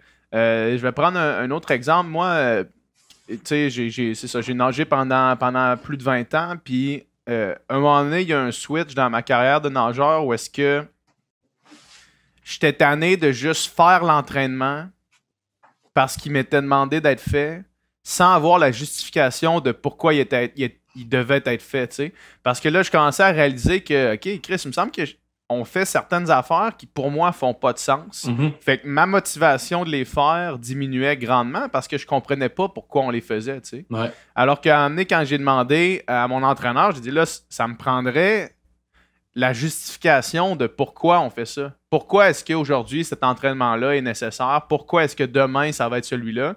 Puis quand j'ai commencé à avoir les explications, au début, ça a été difficile d'en avoir parce qu'il n'y en avait pas vraiment. C'est ce que j'ai réalisé. Il n'y en avait pas vraiment. Puis quand finalement j'ai changé de groupe d'entraînement, que j'ai changé d'entraîneur, que là j'ai réalisé que, OK, non, ça se peut d'avoir une justification, puis un plan à long terme, puis une explication de pourquoi je fais ça. Puis la minute que j'ai commencé à avoir ça, j'étais vraiment plus motivé de m'entraîner. J'étais vraiment plus motivé de le faire. Puis j'ai l'impression que plus largement, pour les gens qui nous écoutent, qui relate peut-être un peu moins au sport, c'est la même chose dans n'importe quoi. Tu travailles pour une entreprise, tu as une tâche à faire, tu veux qu'on t'explique pourquoi la tâche est importante, puis si tu réalises pourquoi elle est importante, tu vas avoir 2 fois plus envie de la faire. Ouais, puis je trouve qu'on a perdu tout l'aspect d'atteinte d'objectifs. Tu sais, c'est niaiseux, là, mais dans le sport ou dans peu importe quelle entreprise, si je prends, mettons, le hockey, c'est plus facile pour moi, là. On s'en va, le hockey, on a des niveaux de jeunes, puis oui, c'est première année de secondaire, mettons. Mais on s'en va, puis on leur montre des affaires de secondaire 5. Parce qu'on pense aux résultats, puis on pense à gagner. Non. Ouais. Fixe-toi des objectifs. Pourquoi, quand on va à l'école, là, on apprend en secondaire 1, où ma fille, en ce moment, est en première année, elle apprend à lire, elle apprend un petit peu à compter, elle essaie de trouver des termes. Pourquoi elle a fait ça? Pourquoi elle n'est pas déjà en train de faire parce qu'elle n'est pas capable de le faire? Mais c'est ça qu'on fait, le problème au hockey, c'est qu'on se concentre sur le résultat, on se concentre sur je veux que le monde vienne me voir jouer mon équipe et qu'ils disent hey, tabarouette, il y a un bon échec avant, puis son power play est vraiment solide. Voyons donc, tu développes quoi là-dedans? Tu développes aucun joueur de hockey. Comprends donc, c'est quoi? Base-toi des objectifs. Bon, secondaire 1, la même affaire qu'à l'école. Secondaire 1, j'ai des objectifs. J'ai 10, 12, 10, 8, 10 objectifs à atteindre. J'en ai 3 par trimestre. J'en ai 3 début septembre, octobre. J'en ai 1, j'en ai 2. Parfait, je bâtis ça. Parfait, je finis mon année 1, j'ai atteint mes objectifs de ce que je voulais. Pas tout le monde va les atteindre au même niveau, mais au moins, on va avoir une base pour chaque joueur dans ces atteintes d'objectifs-là. Je m'en vais après ça en deuxième secondaire. Parfait, c'est la même affaire au hockey. Mais les objectifs que j'ai atteints l'année passée, je fais un recap en début de saison. Donc, mon premier mois, c'est le recap. On revient sur ce qu'on a pratiqué, ce qu'on a fait. Et là, on évolue pour se rendre en secondaire 5 de la même façon qu'à l'école, où ce qu'on a atteint les objectifs année après année pour savoir... Hey, je te dis, c'est fou, là. Savoir patiner, savoir se positionner, savoir faire une récupération d'un rim sur la bande, savoir prendre une passe du back-end, c'est des aptitudes qu'on n'a pas rendues Bam-Tam Midget, ce qui est insensé, là. Ça ne sert à rien d'avoir un gars qui se place au spot d'Ovechkin s'il n'est pas capable de faire un one-timer. C'est une autre affaire. Quand je vais voir des pratiques, mon gars joue Pee-Wee, moi, puis les gars sont là, puis ils font des one-timers. Ils font des slap shots. Okay? Ça ne met pas à faire une pause balayée. Et je pense qu'on, tu comprends ce que je veux dire? On fait un exercice qui a 3 passes, il y a 2 passes de manquer là-dessus, mais on s'en va pratiquer des one-timers, puis pratiquer des slap shots, puis pratiquer des... je pense qu'il faut comprendre, on veut aller trop vite dans tout. Il faut prendre le temps de faire les choses comme il faut pour le développement de l'athlète, le développement de la personne. Ça fait toute partie de... Autant l'importance de prendre le temps dans ça, autant de prendre le temps d'expliquer c'est quoi la nutrition, expliquer la psychologie sportive, expliquer c'est quoi, qu'est-ce que tu vas vivre. Parfait, on s'en va au plus gros tournoi de l'année, puis tournoi Pee-Wee de Québec, ben, on peut-tu avoir une personne ressource qui va venir leur expliquer c'est quoi la pression, qu'est-ce qu'ils vont ressentir, c'est quoi les fourmis dans les jambes. Ils n'ont jamais vécu ça. On peut-tu leur offrir un support? C'est pas un jeune de 11 ans que, ben, gars, vas-y. Ah, lui, il a choqué. Lui, prends-les pas, c'est un choker. Comment tu peux dire ça? Le kid, il a été mis dans une situation qu'il n'a jamais vécue. Voilà dans quel monde tu vis. Fait que je trouve qu'on a vraiment une restructuration dans toutes les sphères de la game, dans toutes les sphères mentales, on-ice, off-ice, qu'il faut revoir pour vraiment améliorer notre programme au hockey. Puis je jette pas le blâme sur personne. Je suis pas en train de dire qu'Hockey Québec font pas une bonne job. C'est pas facile ce qu'ils font. On a beaucoup de secteurs, on a beaucoup de régions, on a beaucoup de personnes qui moi, je pense qu'on prend pas assez d'aide. On prend pas assez d'aide d'anciens pros. Tu sais, je donne un exemple. Combien de fois Guy Carbonneau a dit « Hey, moi, si Hockey Québec m'appelait pour aider, donner un support ou une équipe m'appelait pour venir aider, moi, à ce que je sache, je vois Carbo souvent, puis il a pas reçu d'appel là, disant « On aimerait ça que tu viennes donner ton point de vue. » On se protège, on fait attention à nos... Fait que je pense qu'on a vraiment quelque chose à regarder, même si, comme je dis, là, je blâme pas Hockey Québec, loin de là. C'est un job qui est super dur ce qu'ils font, mais je pense qu'il faut là, penser plus loin que juste la game de hockey. Ça ressemble à ce qu'on parlait plutôt justement de surspécialisation trop tôt. Puis ce que tu dis, je le reconnais aussi, mettons, en natation, le sport que moi et PH on a fait. Très tôt, un jeune, il va avoir 11-12 ans. Puis rapidement, ça va faire OK, lui, il nage du crawl, lui, il nage du dos, lui, il nage de la brasse, lui, il nage tel style, tu sais. Rapidement, lui, c'est un nageur de longue distance, lui, c'est un sprinter. À une époque, ton corps n'a pas fini de se développer, tout peut changer. Puis si rapidement, tôt dans ta carrière de sportif, tu te dis moi, je suis pas bon là-dedans, moi, je suis pas bon au dos, je suis pas bon à la brasse. Lui, c'est un joueur de centre. C'est ça, mais tu deviendras jamais bon. Tu deviendras jamais bon à la chose que tu t'es convaincu toi-même que tu n'étais pas bon. Là, c'est impossible. T'sais. Fait que ça, oui, à un moment donné, peut-être quand tu as 18, 20, 22 ans, là, effectivement, là, tu vas trouver une spécialité parce que. Mais sauf que pas avant ça, justement. Fait que donc, faire plusieurs sports, mais aussi au sein même de ton sport, avant de dire t'es ci, t'es ça, catégoriser, faire toucher à toutes là, les jeunes. Là, moi, ça, puis ça revient juste au position. Je prends dans le hockey le positionnement. Tu sais, l'ailier gauche qui n'a jamais joué à défense, combien de fois tu vas entendre ça? J'ai donné à la défense, il est bien pas bon. Ouais, vas-y à la défense, voir quand le puck arrive puis le gars te jump d'en face. Vas-y, puis prends-la à shot parce que si tu pognes les pads, le gars s'en va en échapper. Genre, on va voir comment tu vas réagir. Le défenseur, j'ai fait mon D2D, j'ai donné le hop à la bande, il l'a échappé, il est pas bon. Ouais, mais vas-y te positionner quand le gars, ça fait 3 zones qui patinent, venir te ramasser. Ça se peut que tu en fasses un petit coco dans tes shorts, toi avec. Mais tu sais, mais c'est ça. Faut comprendre, faut mettre les jeunes dans une situation qu'il faut qu'ils comprennent la réalité des autres. Puis c'est en les mettant dans des positions qui vont vivre le stress, qui vont vivre ce que les autres vivent, qui vont. Tu sais, si je mets un attaquant comme défenseur, ben, je te dis pas pour une saison complète, mais ça change quoi qu'il y a une game ou deux, juste pour voir, OK, lui, il a le puck, c'est ça qu'il voit. Fait que si lui, il tourne dans le centre puis son timing est pas bon, il peut pas me la donner le puck quand même, moi, je le vois. Puis là, tu sais, c'est important, ça. Tu sais, la notion du porteur, non-porteur, c'est pas au porteur à trouver le non-porteur, c'est le non-porteur à se dégager pour que le porteur le trouve. C'est une nuance qu'on oublie, là. Ah, il m'a pas vu, j'étais là. Ouais, mais t'étais là, mais lui, sa vision est complètement différente, man.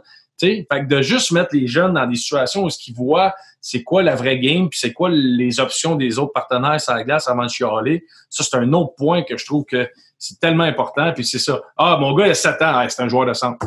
Ah, tu devrais le voir dans sa zone, il est tout le temps, il est bien positionné, il est tout le temps en zone de lecture, il protège son... Ah non, c'est sûr. Moi, je me rappelle, j'ai commencé à jouer novice, puis à ma première saison de hockey, maintenant que tu dis ça, ça me rappelle ça. À ma première saison de hockey, j'avais jamais joué au hockey, puis j'avais été pris comme un attaquant, puis j'ai jamais été mis en défense de toute ma vie. Ouais.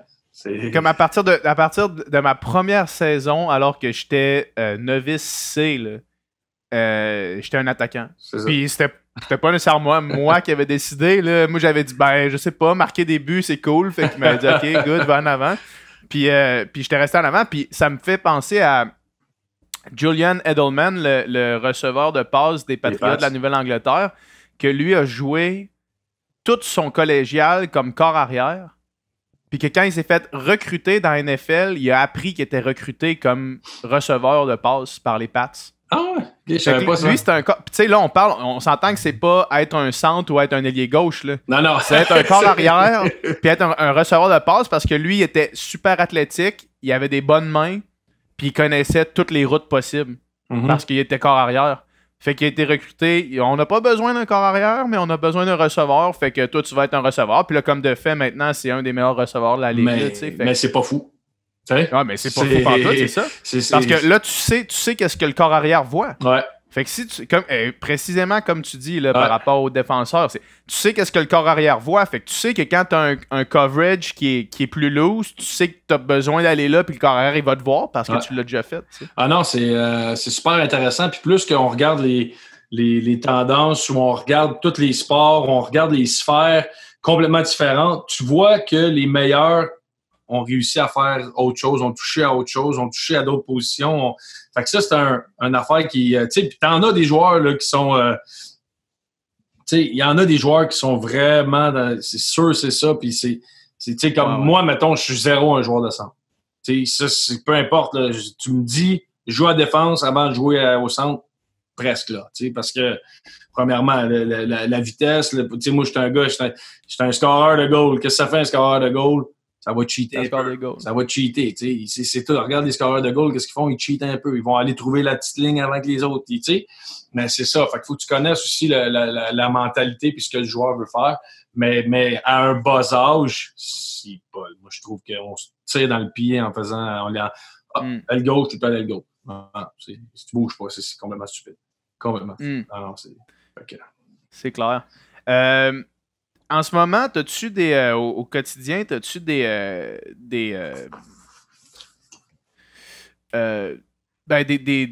problèmes suite à tes commotions en ce moment? Ouais, j'ai encore bien des problèmes, là, des maux de tête, la fatigue, l'irritabilité. Là, j'ai réussi à contrôler un peu mieux mon anxiété, ma gestion au stress. Toutes ces choses-là, là, tous les symptômes que le monde a normalement. Tu coches toutes les boîtes, là.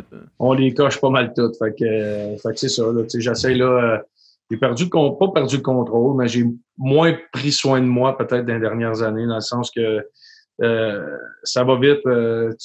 T'es comme pas une dépression, mais t'es toujours en train de courir après ta queue. Puis moi, je suis un gars, comme j'ai dit tantôt, qui adore travailler, qui fait sa passion dans la vie. Fait que je me garoche dans plein de dossiers, j'ai la tête remplie, fait que je me retrouve que c'est ça, je cours un peu partout, fait que j'ai pas pris soin de moi peut-être comme je devrais le faire au niveau de l'alimentation, au niveau de la boisson, au niveau de ces choses-là, sans avoir, j'ai pas eu un problème, là. C'est pas ça que je dis, mais je dis juste que faut que je reprenne un peu le contrôle là-dessus pour prendre le dessus sur ces mots-là, ces problèmes-là. Je pense que c'est plus ça puis tu sais, ce que j'aime dire aux gens, c'est de comprendre la réalité d'aujourd'hui. Le nouveau gars, puis c'est drôle parce que, c'est pas drôle, mais ma mère m'a été atteinte de la sclérose en plaques. Puis c'est un peu la même chose. C'est des taches au cerveau, c'est ton cerveau qui fonctionne moins bien, c'est tout ce qui est neurologique, tout ce qui est chimique dans ton cerveau qui est shaké, qui est brassé. Puis, tu sais, quand je parle à ma mère de ses symptômes puis comment elle se sent, c'est un peu la même réalité. oui, j'ai pas de risque de perdre mes jambes. On enlève, je pense que c'est beaucoup plus grave la maladie qu'elle peut avoir. Là. Mais il reste que tout ce qui est au niveau de la fatigue, au niveau de la perte de mémoire, au niveau de ces choses-là, ça se ressemble beaucoup. Puis, fait que oui, j'ai ça. Puis c'est un peu moi, c'est un peu ce qui me fait peur. J'ai mon gars qui a 11 ans, ma fille a 6 ans. J'ai juste 32 ans, là, puis je vis avec ça. Fait que j'imagine pas dans 10 ans si je prends pas soin de ça, où est-ce que ça va être. Fait que c'est un peu un wake-up call qu'il faut que j'aille, là, dans le sens que, OK, peut-être je vais en prendre moins de job, puis je vais prendre soin. Puis l'heure de moins que je passe en train de faire des documents, mais je vais aller courir ou je vais aller prendre une marche ou je vais, essayer de maximiser mon temps pour prendre soin de ma personne un peu plus. Je pense que ça va être important.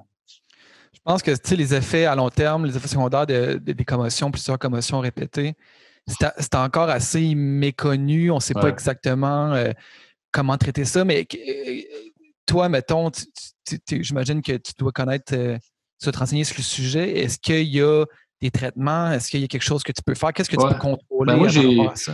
Moi, j'ai tout fait, je te dirais, les tests possibles.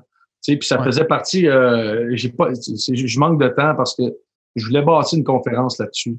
Puis aller voir parce qu'il y en a, c'est pas juste dans le sport, là, des entreprises, là, le gars, il tombe en ski, puis il est plus capable de travailler, puis c'est une grosse firme, puis c'est la même affaire, puis le rehab est le même, puis les réalités sont les mêmes. Fait que je trouvais ça intéressant parce que on pense souvent qu'une commotion, c'est un coup à la tête. C'est pas ça pantoute, là. Puis moi, j'ai des clips que j'ai sortis de mes matchs, que j'ai des mises en échec qui sont même pas c'est même pas une mise en échec à la tête, là. C'est la façon de tomber, fait que ça, c'était quelque chose qui est bien important pour moi, d'essayer de sensibiliser les gens sur l'approche puis le feeling de quand tu es en commotion. Aussi, les symptômes que tu peux avoir, mais aussi les façons de guérir. Moi, j'ai essayé, j'étais allé 2 fois à Atlanta faire le gyro steam. Ça, c'est l'affaire que Crosby avait faite. On t'assoit dans une machine, on te fait tourner 3 fois par jour pendant une semaine. Ça, la première fois que je l'ai fait, ça a fonctionné en fou, là. La 3e journée, je me souviens, là, j'étais avec Annie dans ce temps-là, j'ai dit, je viens d'avoir un clic dans le cerveau, là, je l'ai senti, ça l'a fait. Puis, j'étais allé à l'hôtel, j'ai dormi 16 heures de suite, puis j'étais correct. J'étais correct, je sentais plus rien. Mais la 2e fois que j'étais allé, j'ai pas eu le même effet, ça a pas marché autant, mais tu sais, là-bas, j'ai rencontré des jeunes filles, là, je me souviens, une jeune fille, elle avait 8 ans, elle avait jamais marché de sa vie. Elle a fait le gyro steam pendant une semaine, elle a fini la semaine, elle a fait 15-20 pas. Tu sais, là, tabarouette, c'est fucké, là. Ouais, on était là, on a vu la petite fille le lundi avec nous autres, assise, debout, elle se tenait, puis elle était même pas capable de marcher. Puis elle est arrivée la dernière journée, puis elle nous a fait 10-15 pas d'en face avant de partir, là. Les parents braillaient, là, dans le fou, tu sais. Fait que ça, c'est une technique qui a été utilisée, que moi, j'ai essayé personnellement, qui a fonctionné. Je pense que les commotions, c'est beaucoup aussi où est-ce que tu es rendu dans ton cheminement de récupération. C'est super important. Je pense qu'il y a une question de timing aussi. Il y a une question de timing puis une question de croyance à ce que tu t'en vas faire comme protocole. Si tu t'en vas dans une affaire que tu crois pas, ton cerveau pourra pas embarquer, pourra pas le faire. Tu sais, moi, je me suis lancé la première fois, all in, j'ai dit tabarouette, je l'essaye, j'y vais, je veux sauver ma saison, puis ça a fonctionné. La 2e fois, j'ai dit là, tu vois, ça a pas tiré. Fait qu'il y a ça. L'autre option, tu sais, c'est sûr, moi, j'avais été aussi au centre de recherche mentale sur les traumatismes crâniens à l'hôpital McGill. J'avais été suivi un petit peu là-bas. On avait fait des tests en neuropsy, toutes ces choses-là. Ça revient souvent sans être une activité physique fort, juste de bouger puis de faire circuler le sang, c'était une des premières choses à faire. Tu sais, on dit souvent l'inverse, assis-toi puis bouge pas puis t'es dans le noir, là. Mais à cette heure, on est rendu quasiment ailleurs en disant faut que tu bouges, faut juste que tu fasses aller ton cerveau dans une limite en ayant, tu sais, un protocole à suivre quand même, mais de faire de l'exercice physique, ça l'aide beaucoup. Fait qu'il y avait ça. Fait que le gyro steam, il y a ça. C'est sûr, il y a la médication. Moi, j'ai été 3-3 ans sur les antidépresseurs pour enlever la douleur, pour changer le message que mon cerveau envoyait. Le cortex, le message qu'il envoie, c'était pas le bon. Fait qu'on a essayé de changer, mais je trouvais que ça changeait ma personnalité. J'étais pas bien, j'étais pas le Guillaume que j'aime être, là, tu sais, qui est spontané, qui est joyeux, j'avais perdu ce côté-là. Fait que j'aime mieux vivre avec des problèmes de commotion que perdre ma personnalité puis qui je suis, parce que déjà que j'en ai perdu un bon bout. J'aimerais ça sauver ce qui me reste de personnalité. Puis la nouvelle tendance aussi qui s'en est extrêmement populaire, que je t'avais d'essayer aussi, ça va être l'huile de CBD. L'huile de pote, là, ça a l'air que c'est la nouvelle affaire. Moi, j'ai plein de chums qui ont fait des commotions avec la Ligue nationale, puis qu'on se parle, puis qui disent, Guillaume, depuis que j'ai commencé ça, c'est un game changer. Là. C'est pas juste je suis mieux, là. Ça a sauvé ma vie, là. Ça a sauvé ma vie littéralement. Fait que ça, c'est dans les prochaines. J'avais rencontré une compagnie de Toronto avec des docteurs pour le dosage, ces choses-là, là, puis je m'en allais faire l'acquisition. Mais ça, c'est probablement le prochain step que moi, je vais m'en aller. Ça va être l'huile de CBD. Mais c'est de plus en plus utilisé pour 1 million d'affaires, 1 million de traitements, l'huile de CBD. Puis c'est qu'il n'y a pas le THC, fait qu'il n'y a pas l'espèce de buzz donnant qui te fait perdre la carte. Là. C'est vraiment quelque chose qui... ici, j'en ai, c'est des petites gouttelettes que tu mets en dessous de la langue. Puis ça fait juste te détendre complètement. Puis on dirait que ça, personnellement, moi c'est sûr que j'ai pas eu de commotion cérébrale, du moins que je suis au courant, puis j'ai pas ces problèmes-là que tu nous décris. Mais moi, ce que ça fait, c'est que quand, mettons, il y a vraiment beaucoup de choses qui tournent dans ma tête, quand je prends ça, 30 minutes après, mettons, là, il y a une espèce de silence dans mon cerveau, puis ça fait vraiment du bien. Ouais, puis c'est vraiment anti-inflammatoire dans le sens que j'ai des chums qui avaient des problèmes de cou, qui ont commencé à prendre ça, puis là, ça va bien. Vous autres, la nage, là, c'est certain, les épaules, ils doivent être avoir des mouvements d'épaules qui doivent tabarouette. Tu dois faire ça, puis moi, je suis chanceux, j'ai jamais été blessé avec ça. J'ai jamais eu de problème. En même temps, la natation, même si c'est un sport qu'on pense pas dur, qui est très tough, là, il reste que c'est le meilleur sport, tout sport confondu pour la forme physique. Pour la longévité, puis pour la forme physique, puis c'est fou. T'as aucun impact, t'es toujours dans c'est malade, là, tu sais. Fait que c'est quand on se blesse, moi, je me souviens quand je me suis fait opérer. Moi, j'ai eu 5 opérations la même journée. J'ai eu 2 hernies inguinales, j'ai eu les 2 aines qui m'ont opéré, puis m'ont opéré la hanche. Puis la même journée? La même journée, ouais. Je suis sorti de là, man. Une petite journée. Une pas pire journée, puis les trainers me disaient, fait que demain, 10 heures, tu vas venir faire du vélo. J'étais comme, dans quel monde tu vis, man? J'ai 5 opérations demain, là. C'est comme. Puis finalement, c'est la technique qu'on avait faite, c'était ça, d'utiliser un treadmill dans l'eau. Fait que j'allais juste courir contre un peu de courant. Puis la guérison a été. Puis là, ça fait, c'est quoi, 2010? Ça fait 8 ans. 8 ans, je me suis fait, moi, je sais pas ce que j'ai, mais je guéris pas bien, là. Puis je me suis fait opérer à 16 ans à l'épaule, man. Je fais rien que bouger, tu devrais me voir, man. Ça bouge tous les bords, ma hanche. Je fais 20 km de vélo, quasiment ça tombe pas à terre, là, tu sais. Reviens dans le trou. Reviens dans le trou, toi. Mais tu sais, c'est une autre réalité que le monde réalise pas de l'ampleur de l'impact des blessures des gars. C'est malade. Tu sais, l'entrevue de Martin Brodeur qui avait donné sur son corps qui est pété de partout, c'est malade, là, les gars. On est des petits vieux, man. On est des petits vieux dans des corps de jeunes qui pensent qu'ils peuvent performer comme ils le faisaient avant, là, mais le reality check, il vient vite en tabarouette. Toi, affaire, vas-y, Dom. Si tu avais, justement, parlé des commotions puis tout ça, puis toi, tu disais que si c'était pas de ta blonde, peut-être bien que tu jouerais encore, puis peut-être bien que t'en mangerais encore des commotions, tu sais. Puis je t'entendais, je sais pas dans quel podcast que tu disais que, tu sais, à la fin au Wild, le matin, c'était Catadville, les antidépresseurs parce que t'avais mal à la tête comme constamment.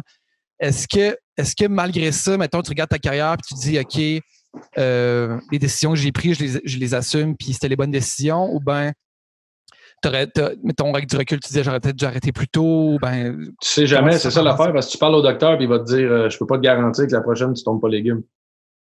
Je peux pas te le garantir. Puis moi, je me souviens, parce que moi, je n'ai eu 7 en 3 ans. À part de ceux que j'ai eu avant, puis dans le junior, puis dans tout ça. T'en as eu 7 que tu sais. Non, je n'ai eu 15, que je sais 10-15 de sûr. Là. Ouais, c'est ça. Mais dans mes 3 dernières années de carrière, j'en ai eu 7. Ça a commencé ma 2e année avec le Wild. Puis là, j'étais avec mon ex, puis je me souviens parce que je disais, moi, mes commotions, c'était pas je suis une semaine, j'ai mal à la tête. C'était je suis 6 semaines assis dans une chaise dans le noir, puis si je vais dehors marcher 8 minutes, je dors 10 heures, puis je vomis. C'était ça. Non, c'était vraiment grave, là. J'étais pas gars à rien faire. J'étais un gars de 90 ans assis dans sa chaise, qui bouge pas, puis qui fait juste ça. C'est ça que je faisais pendant 6-8 semaines. Puis, puis après ça, je me suis retrouvé que là, tu pars. Là, je me souviens, combien de fois j'ai dit à Annie, je revenais au jeu, Là, elle dit, OK, tu joues à soir? Ouais. C'est la dernière, là, hein? Ouais, promis, la prochaine, c'est fini. J'arrivais 2 games après, j'en repognais un autre. Tu sais? Fait que là, c'était comme, OK, gars, on fait le rehab de celle-là, puis après ça, la prochaine, c'est la dernière. La prochaine. Et on a fait ça 7 fois. Tu sais, on a fait ça 7 fois, puis à la 7e fois, j'étais en Suisse, je me souviens. J'étais en Suisse, puis mon GM m'avait dit, va en vacances, prends un mois là avec ta famille, on va vous payer un hôtel, vous irez dans les Alpes, allez dans un spa, allez juste vous relaxer ensemble, tu sais. Puis là, moi, je me disais, j'avais dans ma tête, tu sais, je savais là, qu'il me restait plus grand temps. Fait que dans ma tête, c'était, OK, je vais finir l'année, puis je vais aller après ça 1 an en Russie. Je vais aller cacher, puis après ça, je vais arrêter de jouer. Puis là, tu sais, j'en parlais pas, je gardais ça. Puis là, finalement, quand on est allé, mais on n'est même pas allé en vacances un mois, elle m'a dit, gars, elle dit, moi, je suis plus capable de voir ça, là. Elle dit, Guillaume, t'es en train de te tuer littéralement, là, pourquoi au final? Là? Fait qu'elle dit, moi, gars, ma fille avait 6 mois. Elle dit, je m'en vais à la maison. Elle dit, si tu veux y aller en Russie, si tu veux y aller en Suisse, si tu veux aller, va si tu veux. Mais je t'encourage. Je suis plus capable de t'encourager. Fait que prends la décision que tu veux pour la suite. J'ai pas de jour. On va t'attendre, on va être à la maison, mais je peux plus être là à aller au game puis taper dans les mains quand je suis plus capable de faire ça. Fait qu'après ça, c'est là que je me suis assis et j'ai dit, ben, c'est quoi je veux dans la vie, tu sais? C'est quoi je veux dans la vie? C'est-tu une belle qualité de vie? C'est-tu d'avoir 2 millions de plus dans mon compte de banque? C'est-tu de faire de l'Alzheimer puis d'être riche? Tu sais, c'est ça la réalité, pareil, le questionnement qu'il faut que tu te poses. Puis moi, le choix a été, ben, sais-tu quoi? Je veux une qualité de vie. Je vais essayer de trouver le maximum de ce que je peux avoir. Puis tu vois, même là, en ayant arrêté, je pense au bon timing. Je peux te dire qu'il y a certaines journées que je n'échangerais peut-être une coupe de signes de piastres pour retrouver la quiétude que j'avais pour penser. Tu sais. Fait que tu sais, quand on dit l'argent fait pas le bonheur ou peu importe, il y a une réalité qui est vraie en tabarouette là-dedans. Mais tu sais, puis le monde me dit, tu dois être en tabarnak, tu dois être de ta vie. Non, moi, j'ai été le gars le plus choyé du monde. J'ai vécu mon rêve. Ça a duré 7 ans. Parfait. J'ai été là pour 600 games. J'en ai joué 340. J'ai joué dans les playoffs avec le Canadien de Montréal. J'ai vécu mon rêve. Si je suis capable de vivre correctement comme je le fais en ce moment pour le restant de mes jours, j'ai aucun regret dans le sens que oui, je vis avec des problèmes. Oui, c'est pas parfait. Oui, c'est pas toujours rose. Mais j'ai vécu mon rêve. J'ai atteint un objectif que je m'étais mis, que j'ai réussi à faire, puis ça a duré 7 ans. Tant mieux, ça a duré 7 ans. J'ai fait 7 ans de plus que bien du monde qui aurait aimé ça être à ma place. Fait que pour moi, j'ai aucune amertume par rapport à ma carrière. Je suis juste fier et choyé d'avoir vécu ce rêve-là. C'est vraiment de même, c'est vraiment de même que je le perçois. Fait que c'est mon approche là-dessus. Là, ben, c'est une bonne approche. C'est une bonne approche. T'as fait quand même. T'as signé quand même des bons contrats avec le Wild du Minnesota. Est-ce que ça te permet maintenant de te dire je vais faire ce que j'aime faire en vivant convenablement, ou bien est-ce qu'à ce moment-là, t'as fait comme on entend souvent, puis que les joueurs ils vivent au-dessus de leurs moyens pendant une couple d'années, ils ont une blessure, ça finit, puis ils n'ont plus une scène. Non. Là, je te demande pas de dévoiler ton état financier, là, mais juste comme pour la suite. Comment tu vis maintenant? Je pense que j'ai monté 4. Là, ouais, je vais prendre tes informations bancaires. Je t'envoie ça, tu mettras ça sur le site en swipe up.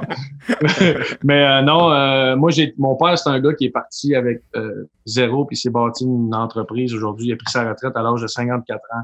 Il a vraiment réussi dans le milieu de la construction, dans le milieu des finances. C'est un gars qui est passionné de finances, qui, tu sais, lui, à 14 ans, son père il achetait des frigidaires, puis il fallait qu'il allait les chercher, il les lavait, puis il revendait 25 cents de plus. Là, tu sais, là. Fait qu'il a vraiment appris à la dure. Puis en ayant mon frère qui a vécu le même rêve que moi, qui a fait les mêmes efforts que moi, mais que moi, je me retrouvais à faire 1 million par année avec le Canadien. Lui, il faisait 60 000 en Europe. Ça te fait un reality check parce qu'on a fait le même parcours, on a fait le même chemin. Puis je me souviens combien de fois je dis à mon père, m'acheter une Porsche ou une Ferrari. OK, mais pense à l'après, pense au temps que ça va durer, pense que, tu sais, Guillaume, t'as 18 ans, mais à 32 ans, c'est fini, là. Tu sais pas ce que ça va être, puis gars, ça finit à 26. Fait que moi, j'ai toujours eu ce côté-là où j'avais du bon monde autour de moi qui m'ont épaulé puis qui m'ont fait comprendre les réalités que tu comprends peut-être pas à 18, 19, 20 ans, 21 ans. Puis que tu as juste le goût de l'avoir ta Ferrari rouge pour shiner, mais au final, elle t'a coûté 350 000 puis t'es pas plus beau qu'un autre, là, tu sais. Fait que j'ai été chanceux là-dessus. J'ai été super bien épaulé. Puis aujourd'hui, je travaille par passion. Je travaille parce que j'aime ce que je fais puis je suis chanceux de le faire. Tu sais, je travaille pour une équipe Midget 3 puis une structure, tu sais, si je calcule le nombre d'heures que je mets pour le salaire, je suis bénévole, là. Tu sais, je veux dire, je fais ça parce que j'aime ça, j'aime les jeunes, je veux transmettre ma passion, mon amour des jeunes. Je trouve qu'ils sont beaux, ils sont le fun, ils ont le goût de travailler, c'est plaisant. Fait que, tu sais, puis je suis chanceux, j'ai aussi de l'autre bord une famille énorme avec RDS qui me donnent des contrats. Ils m'ont donné un contrat de 5 ans. Là, je viens de signer un contrat de 3 ans. Tu sais, ils m'enlèvent tout ce qui est stress du joueur de hockey d'avoir des contrats court terme. Je l'ai plus. Je le sais que j'ai cette famille-là qui sont là, qui s'adaptent, man. Hey, les boys, ça se peut que je m'en aille coacher, peu importe. Ah, gars, Guillaume, on va ajuster ton contrat, on va t'aider, on le fera sur Internet, aucun problème. Non, OK, parfait. Hey, là, je suis plus présent, parfait, on va te rajouter des... C'est malade. Tu sais, ce côté-là, je suis choyé à fond d'avoir eu RDS en arrière de moi qui me back sur tout. Ça, là-dessus, c'est... Fait qu'au-delà, je suis chanceux, comme j'ai dit, j'ai réussi à protéger ce que j'ai gagné. Puis de l'autre côté, j'ai du bon monde autour de moi qui me permettent de vivre. Tu sais, honnêtement, tu sais, des fois, je m'en vais à l'antichambre. Je suis assis avec Mario Tremblay, qui est mon buddy, Vincent D'Anfous, puis Guy Carbonneau, puis on compte de la marde pendant toute la game du Canadien en prenant nos notes. Hey, y a-tu du monde qui voudrait faire ça? Tu sais, c'est carré, là. Tu sais, je suis chanceux. Être payé pour écouter une game du Canadien avec tes chums. Je suis payé pour m'estiner avec Carbo. Tu sais, honnêtement, c'est trippant. Tu sais, on le fait dans le respect, puis on n'a pas toujours la même opinion. Puis les gars sont tellement généreux, sont tellement fins. Honnêtement, on a une gang incroyable. Fait que, tu sais, moi, dans la vie, en ce moment, là, je fais de la radio à 91.9, je fais de la radio à Québec, je fais RDS, je suis au Midget 3A, puis je fais le développement d'une structure complète. Je manque d'heures dans la journée, mais je fais du hockey à la journée longue. Tu sais, j'ai plein, tu sais, c'est comme... Non, je suis extrêmement choyé là-dessus. Puis je reviens justement au podcast à la poche bleue. Ça, c'est quelque chose que tu vois sur le long terme ou bien là, c'est pendant le confinement? Puis, nous autres, on aimerait ça le faire sur le long terme. Ouais. Là, ça va être plus... Tu sais, Maxime va partir en Europe en juillet, août, tout dépendamment de ce qui va arriver avec le confinement. Mais moi, je pense que c'est un projet qui peut être là à long terme parce que ce que j'aime, c'est qu'on parle pas d'actualité. Fait qu'on n'est pas garant de ce qui se passe. Le Canadien, tu gagnes, on s'en fout. Moi, ce que je veux, c'est que tu me contes des histoires de ton année 18 ans. Tu sais, l'autre fois, on a Chris Letang qui nous disait que son camp, son première année à son camp, il était prêt à faire une passe à palette à Mario Lemieux. Il en a mis 4 d'un patin. C'est magique. Tu sais, le gars aujourd'hui, c'est le gars avec le plus de swag, probablement le plus confiant de la Ligue nationale. Mais son premier camp d'entraînement, il est pas capable de faire une passe à Mario. Tu sais, c'est malade pareil. Tu sais, moi, j'ai vécu ça, même à part avec Sakou Koivu. Je jouais sur son trio. Excusez, j'échappe mon trio. Je jouais avec son trio dans les matchs. J'étais correct, je faisais des passes, tout était beau. J'arrivais dans les pratiques, man, pas capable. Je sacrais ça dans les patins, je mettais ça en arrière. Tu sais, il y a plein d'histoires que les gens, tu sais, qu'on va compter dans le podcast. Tu sais, comment dans ce temps-là, c'est pas comme aujourd'hui, parce que c'est hey, moi, j'avais Sheldon Surrey puis Craig Rivel. Là. Je peux te dire que si tu fais pas ton open-up en le regardant dans les yeux, ta palette sur la glace, là, tu le savais à ta barouette. Fait que, tu sais, les games ont changé, les réalités ont changé. C'est toutes des affaires qu'on veut compter. Puis même si, tu sais, là, on a reçu Martin Brodeur, Chris Letang, un peu Georges, tu sais, mais on a effleuré 20 minutes, là. Hey, on a des histoires, le Georges, le racisme dans l'hockey mineur, ça coupe du président à Granby, Frank Bouillon, tu sais, les gars, c'est à l'infini. Fait que, tu sais, c'est ce que j'aime dans ce projet-là, c'est qu'on démontre une autre facette des personnalités puis de leur vécu qui montre que les gars, c'est pas juste des robots. Tu sais, souvent, on pense qu'il fait des millions, il joue dans la Ligue nationale. Il est correct. Non, je m'excuse, ça arrive des soirs, j'arrive à la maison puis je broille, là. Ça arrive, j'ai des émotions, ça arrive, tu sais. Fait c'est un côté qu'on veut montrer des athlètes. On parlait de peur tantôt, puis justement, en écoutant les podcasts, et Georges Saint-Pierre et Martin Brodeur, qui sont deux légendes dans leur sport, les deux. C'est quasiment une conférence, Georges. On a fini, j'ai dit combien qu'on doit la conférence. Tu sais, Georges Saint-Pierre qui dit, moi, avant chaque combat, j'ai peur, mais tu sais, vraie peur. Là, puis Martin Brodeur, même chose qui dit, moi, dans mon but, tu sais, j'avais peur, il fallait juste pas que ça apparaisse. Il fallait pas que mon coach, il fallait pas que mon équipe. Le petit canard en dessous de l'eau, là, je l'ai trouvé drôle en tout avant. Fait que même au top, même quand tu es un grand, même quand tu es une légende, Ouais. Ces gars-là, ils ont peur comme tout le monde. T'sais. Ah non, c'est. Puis tu sais, monsieur, madame, tout le monde va penser ça, mettons, de moi qui joue dans la Ligue nationale. Mais moi, ma réalité, c'est quand je parle à un Martin Brodeur et à un GSP, que je me dis la même affaire que le gens du public va penser de moi. Ouais. Fait que moi, quand ce gars-là me dit ça, je suis comme ah ouais. Tu sais, puis au-delà de ça, tout l'aspect du mental, tu sais, Georges, j'ai été généreux. Tu sais, c'est une autre partie du podcast aussi. Tu sais, combien de fois qu'on va avoir Georges, que tu vas avoir Georges Saint-Pierre, tu vas avoir Martin Brodeur pour une 28-30 minutes d'entrevue qui sont là puis qui se dévoilent, qui donnent leur opinion, tu sais. C'est rare, tu vois ça. Puis ça, c'est une partie qu'on veut avoir, qu'on veut garder. Mais la générosité des gars en ce moment, depuis le début, ce qu'on a, c'est super le fun. Tu sais, à soir, on annonce notre prochain invité pour le prochain show. Là. Ça va être du bonbon. Tu peux nous le dire, on va sortir ça on va mardi. Mardi la semaine prochaine? Ouais. Ben, on sort ça dans 2 jours. Dans 2 Ah, ok, ouais, parfait, on l'annonce à soir, parfait. Fait que non, on va avoir Jacques Villeneuve. Oh yeah. Ah ouais. Ah ouais, t'as-tu quelqu'un. Tu parleras de sa carrière musicale. Ah non, c'est sûr. Hey, on s'en va partout, man. Tu sais, c'est niaiseux, mais c'est un gars international que. Ah non, Chris, il a été champion du monde. Malade, là. Champion du monde de la F1, champion du monde, c'est Indy 500. Man, son père est mort en F1. Il y a tellement d'histoires à parler. T'sais, on a sorti des clips de la chicane entre lui et Schumacher quand il était champion. Là, il y a une vidéo de 12 minutes, man. Là. Va voir ça, là. C'est fou dans la tête, là. C'est fou dans la tête, là. Quand on parlait d'instinct puis de rapide, là, man, c'est fou, là. C'est encore pire, eux autres. Puis c'est de la chicane entre, sont 2 par chez Ferrari, ils coupent le chemin. C'est malade, là. Fait qu'on a tellement de chemin à aller avec, tu sais. Puis ça sent, tu sais, c'est pas juste du hockey. On a fait GSP, on a parlé de ça. Michael Kingsbury, on a parlé de ski, tu sais, fait qu'on s'en va un peu partout au niveau des athlètes. Tu sais, là, je veux rentrer, j'aimerais ça faire des athlètes de boxe aussi un petit peu. Tu sais, Marie-Ève Dicker, qui a été première championne. C'est tellement intéressant, ces histoires-là. Et puis, c'est du monde qui sont généreux, qui sont énergiques, qui sont plaisants. Fait que c'est ça qu'on tripe. C'est vraiment le fun. Oui, est-ce que vous allez pas couvrir du tout la Ligue nationale quand ça va repartir? Non, je pense pas. Je pense pas parce que je veux pas en même temps venir faire compétition à ce que je fais à RDS puis ce que je fais à radio. Ouais. Si moi je pars mon programme puis je m'en vais dire ce que je dis en ondes, je perds de la valeur dans un sens par rapport à ce que je fais puis à mon employeur. Fait on veut pas toucher à ce qu'on fait à RDS. On veut, oui, ça se peut qu'un soir on donne notre opinion sur Brendan Gallagher, ça se peut. Mais c'est pas le but du show. Le but du show est pas d'aller dans l'actualité puis est pas de parler. J'aime mieux parler de hockey mineur, j'aime mieux parler de développement, j'aime mieux parler de vision, de tout ça dans un moment où on prend une petite frette ou en plus on a une surprise qui s'en vient, là, un 3e animateur, un partenaire avec nous autres dans les prochaines semaines que vous allez voir, vous allez rire pas mal. Ça va être pas pire. Fait que là on le tease pour l'instant, on le laisse en suspens, mais c'est un bon draft pick, là, un petit choix repêchage. Ah ouais? C'est intéressant.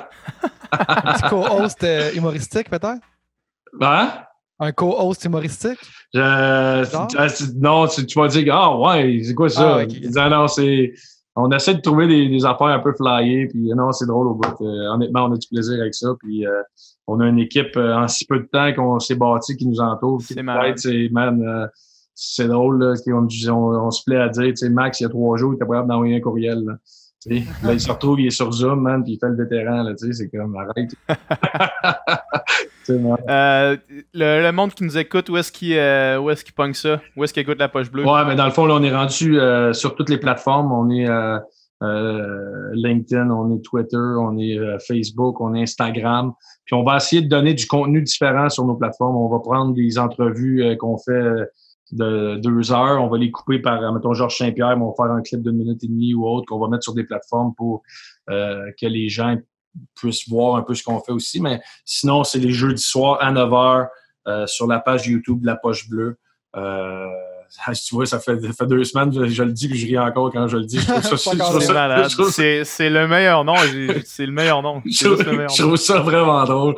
Puis, je sais pas si tu as vu l'autre fois, Max a fait une story qui montrait la poche bleue, là. Man, c'était tellement drôle, là. Ce qui était bon, c'était quand que vous disiez que vous êtes créé des emails, puis c'est Guillaume à la poche bleue. On était en meeting super sérieux avec le gars de marketing, puis la fille qui fait on est rentré avec une fille qui fait le graphisme. Fait que là, je vais vous créer vos courriels, là, guillaume@lapochebleu.com. Puis on se regarde, on fait comme, c'est donc bien bon, ça! Fait que là, on va, si vous en voulez un, on va vous en faire un, les boys, là. C'est que, ça me fait plaisir, là. PH et Dom ont la poche bleue, ça me fait plaisir. Mais, c'est ce qu'on aime là-dedans. Oui, ça a été créé par rapport au panier bleu puis produits québécois, mais pour nous, pour moi, le double sens, c'est... Ça donne le ton, là. Ça donne le ton au podcast. C'est un petit ton humoristique qui est léger puis qui est plaisant puis qu'on se prend pas au sérieux. Puis à date, je pense que c'est ce que les gens aiment, là. Notre authenticité puis notre façon de juste se dévoiler comme ça. Nous autres, on veut être à taverne avec les gens. On veut prendre une bière à taverne puis depuis quelques années, les femmes ont le droit de venir, fait que c'est encore mieux. Voilà. Yes, hey, merci beaucoup, Guillaume. Puis, si jamais vous avez besoin d'un studio pour cette histoire-là, tu sais à qui écrire. Là. Ouais. C'est ça on est en train de regarder tout ça pour après confinement, ce qui va arriver. Là. On est en train de regarder ça. Fait que, merci, boys, de l'invitation. C'était super cool. Merci à toi, puis on écoute la poche bleue. N'oubliez pas de commenter si vous avez des jokes drôles. On aime tout le temps ça. Parfait. Salut, boys. Salut, man. Thank you. Ciao. Bye-bye.